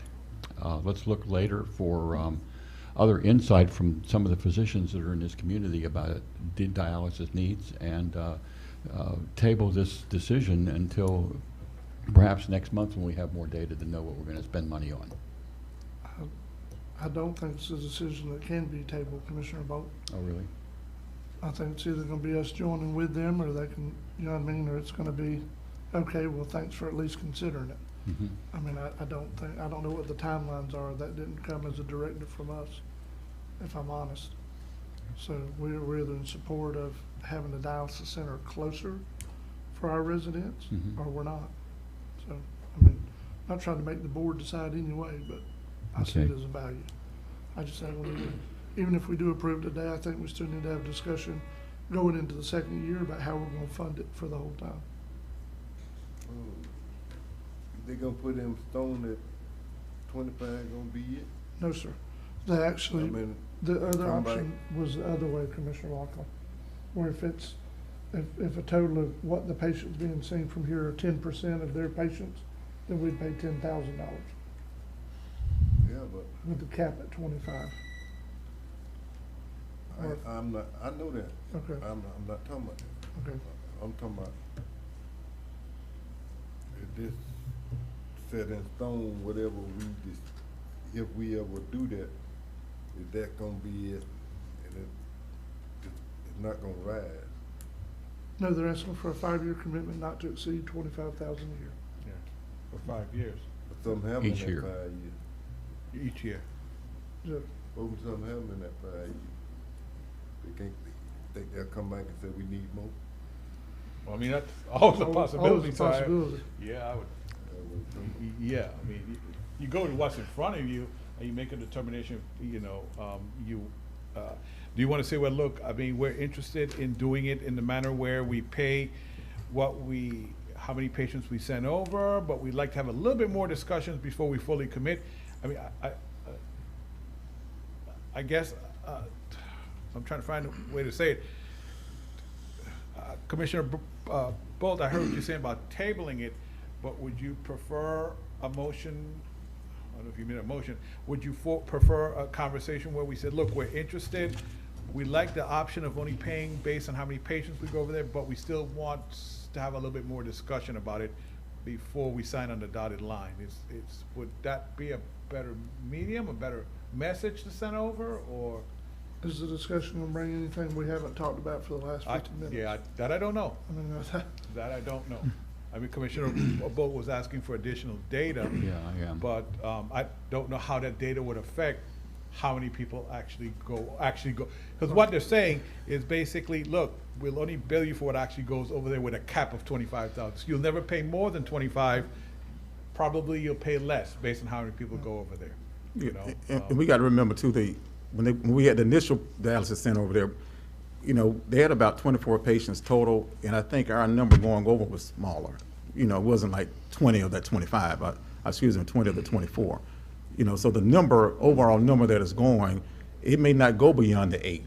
You know, I don't know yet. I'm just saying, because historically, you know, we didn't have half of the people taking up that dialysis center just for the numbers that the new company gave us. You know, that there was about 24 patients from the data that they can get, you know, that was going to that dialysis center.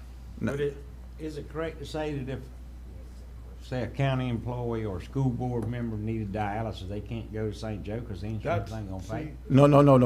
Oh, I'm sorry, Michael. No, go ahead. No, they can go because the bottom line, the healthcare entity is not gonna turn you away. You know, so either what we do regardless, if they go there from Franklin County, you know, looking for dialysis, they would take that patient. Why? Because they're gonna bill that patient's insurance, Medicare, and all those. That's what I'm things. saying, though. We all have Capitol Hill. A lot of your county employees, a lot of your school board employees, a lot of your prison employees, they couldn't go to St. Joe because the insurance ain't gonna pay. Good point. Yeah, but it's a good point there. You understand what I'm trying to say? Yeah, they have to go back the other way. They're not an approved provider on the providers panel. No, because as we just stated at the board meeting, that stops at the Gulf Franklin line. Yeah, We're not allowed to go any further we can't go to Panama City no more for services, which is where I've always went for healthcare services, which I ain't had to go much, thank goodness. But now I have to go to Tallahassee in order for my insurance to pay or be out of a Network. network, and then you got to pay a substantial amount of copay.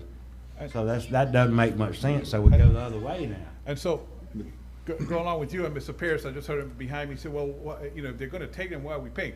The reason they're asking for contribution, they might say, we're not going to open the center. There's just not enough money. It's not worth it for us to open the center. So the decision actually is, our people, like as the chairman said, do we sit here and say, look, we're not going to contribute to this? They decide not to do it, and then our people keep going to Panama City or Tallahassee for their care. And one of the things that was discussed there is that there are people, because they have to travel so far, do not go all the days that they're supposed to go. They actually say, I can't make it 3 days a week with that long drive.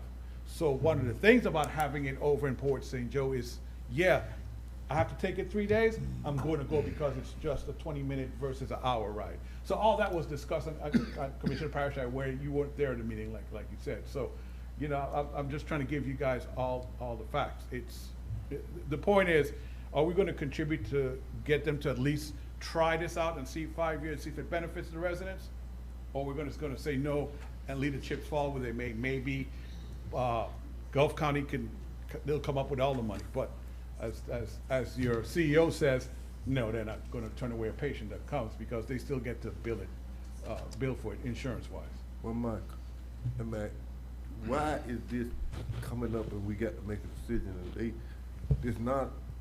ain't like there's no emergency and we got to make a decision. Why we would confront it before the hell time? Let's discuss this stuff, right? Because what they want to decide is if we're not going to contribute, they might say, without our 25,000 or whatever we agree to, they're not going to open the center, Mr. Commissioner. That's why. I don't believe they'll do that. That's too much of a fear factor. Yeah, I think we need to think about this. I mean, I don't believe they'll do that for one day. It is, and I'm not saying that you have to decide today. I want to be very clear. I'm just saying that was the request that Gulf County made to this Board of County Commissioners. But they ain't give us nothing to study. We got to study this thing. I mean, I'm for helping the people. I'm for helping my people. Amen. 100%. Mr. Chairman? But I need to study something. Yes. I'm not sure where the board's leaning on this, but I have a couple of questions if I may. One, how is Gulf County paying for their portion? Are they paying for it out of their healthcare surtax or out of their ad valorem taxes? That's a question I'll have to ask. Because Mr. Pierce just walked over and asked a question that was more clarifying than the one I was going to ask, but it does raise the legal question whether we can pay any part of our surtaxes outside of Franklin County's limits. I've not looked at that issue, but I think it's a legitimate legal question that needs to be looked at, whether we can even, if the board wants to do this, is the surtax even an available source of funds, or would you have to look at your ad valorums? And then the other question that I had was for the hospital board. I mean, why would the hospital suggest if this is a good service that it be paid for out of the building fund as opposed to operational funds? I mean, I'm with the chairman and the other commissioners on that. I mean, I don't understand. No. First of all, the hospital board ain't suggested that it be paid out of any kind of fund. I just heard. No, we're just giving you the information. We don't, you know, we're saying it can't come out of our pocket of hospital funds. So the other end is that, you know, is it gonna come out of the healthcare tax fund? You know, we were just sent the information about, you know, participating in this. You know, we know it's a good service, but, you know, we don't think it should come out of our funding. You know, the county commission got to make a decision, you know, where they want to pull this money from. Well, and that's why I was trying to gauge kind of what the hospital's, I guess, receptivity to this program might be, because if they're not willing to pay for it, then anyway, I think just limiting the issues out of policy to legal, I would need to look at your interlocal agreements to find out whether the surtax fund is even available to the board for this, because I know the surtax is limited to operational funds for the hospital, and it's limited to the infrastructure and the capital fund for the construction of the new hospital. So if the board does not, as Mr. Morone says, have to make a decision today, my recommendation would be to table it and let me look at that issue and come back to the board at the next meeting and tell you whether, you know, what my advice is concerning whether the surtax is even a source of funding. Question. Since the way it's written on our agenda doesn't say that the board should be making a decision, it's just for board discussion, can't we just do that by directing you to do that, sir? Yes, sir. And bring it back to us without any formal table or? If we're not called on to make a decision, there's no need to formally table it. Yeah, the board direction would be Yes, fine. I think we need to answer some of those questions so you can bring them back to us, sir. Yes, And sir. we'll go that way. So basically- Everybody good with that? Yeah, Yes, what I just Commissioner have one more Locke- point. I'm good with that. Yeah, Commissioner Locke and Commissioner Bolt are saying we want more information. And I was just, one of the things we got to consider too, I was asking Aaron, how do we pay, you know, that type of service where somebody goes to another hospital and it comes through, is it Medicare? Medicaid? There's also the HICRA. Yeah. HICRA. However, whenever they did the large upgrade with Medicaid billing, we have not received any invoices since they did that massive upgrade. So that's something that, you know, I don't know if it's just not worth the other hospitals going through the billing process. It wasn't very going much through those money. hoops. It was not very much. Yeah. However, it's just that program has almost completely died out because of that. Okay. So, It's just so complicated to bill for. so, Mr. Chairman, so my answer to them via email will be, look, the board wants more information. They're going to discuss this sometime in January. End of story. It's not, you know, and let it go if you're good. Yeah, If the to board be is good with continued, that. but No. there's another question that I Go have ahead. I'd like the board to consider. Thank you. Yes, sir. And that is, this large dialysis corporation, ostensibly maybe it's the largest corporation in the United States for dialysis. Why is it asking for a subsidy to start something? It seems like corporations invest in these kinds of things, and it's an investment that they look forward to doing. I think that's very interesting, and I'd like to look more about that too. Everybody- Probably because you're in a rural area, I would venture to say. Yep. Because everybody that does any amount of business, usually real business happens by volume. So when you get in a rural area, you don't have the volume for it. Pretty much as they discussed the Carabel, that you guys were discussing, the Yeah. pharmacy of Carabel, Commissioner Yeah. Bolt, I would say, same reasoning, same logic. Everybody wants to make a. All right, so we're good? Yep. But you know, when people go on dialysis, every one of them on Medicare, something.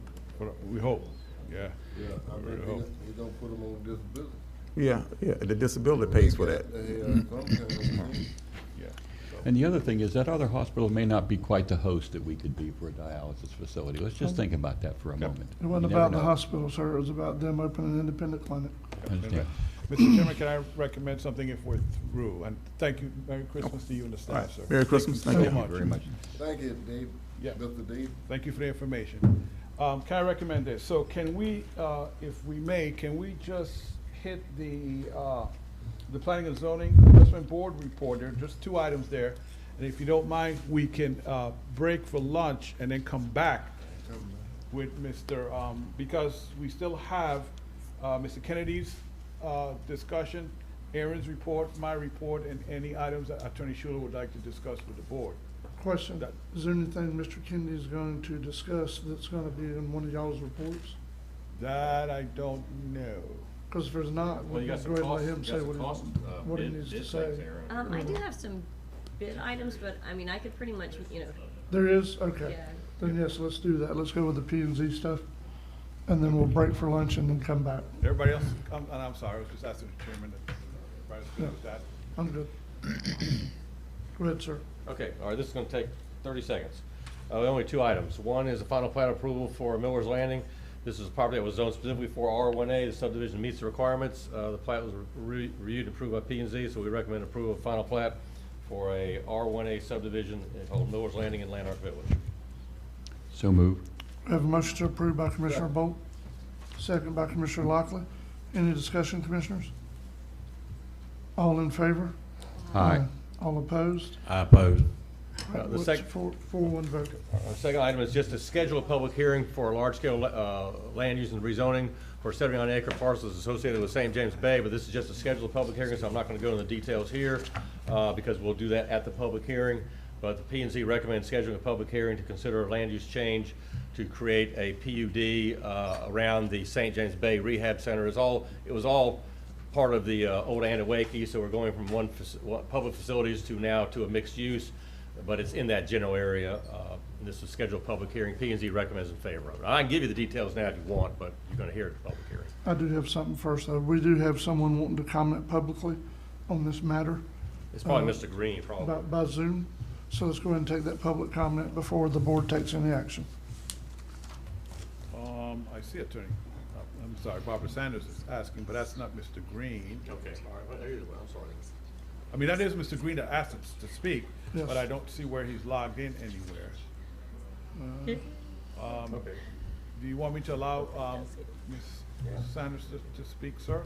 I'm going to click that. She's speaking for Mr. Green? I'm going to ask her The right card I have now. is for Mr. Green.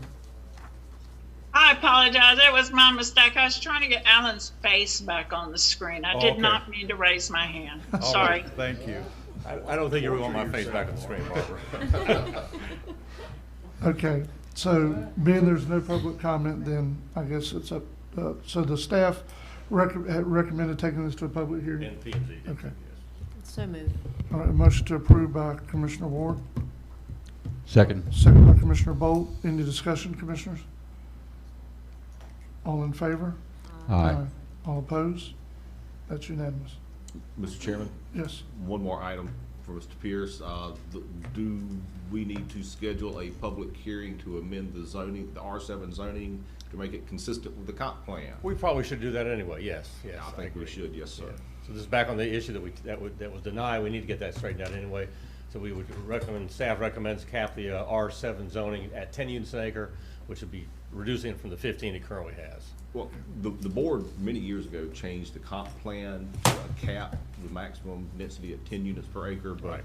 once the real estate market imploded in '06, no action was ever taken to bring the zoning code to make it consistent with the comp plan, which it needs to be. So the request is a public hearing to amend R7 to make its density consistent with the comp plan, maximum of 10 units per acre. So is that something we need to put on a future agenda? Yeah, then? future agenda, Okay. yeah. Future So agenda. moved. All right. We have a motion to approve putting that on a future agenda. Is that what you're doing? By Commissioner Pierce, second by Commissioner Lockley. Any discussion, commissioners? All in favor? Aye. All opposed? That's unanimous. Anything else, sir? All right. So it is now 12:40. You want to be back here at 1:30? Yep. All right. Adjourn to 1:30.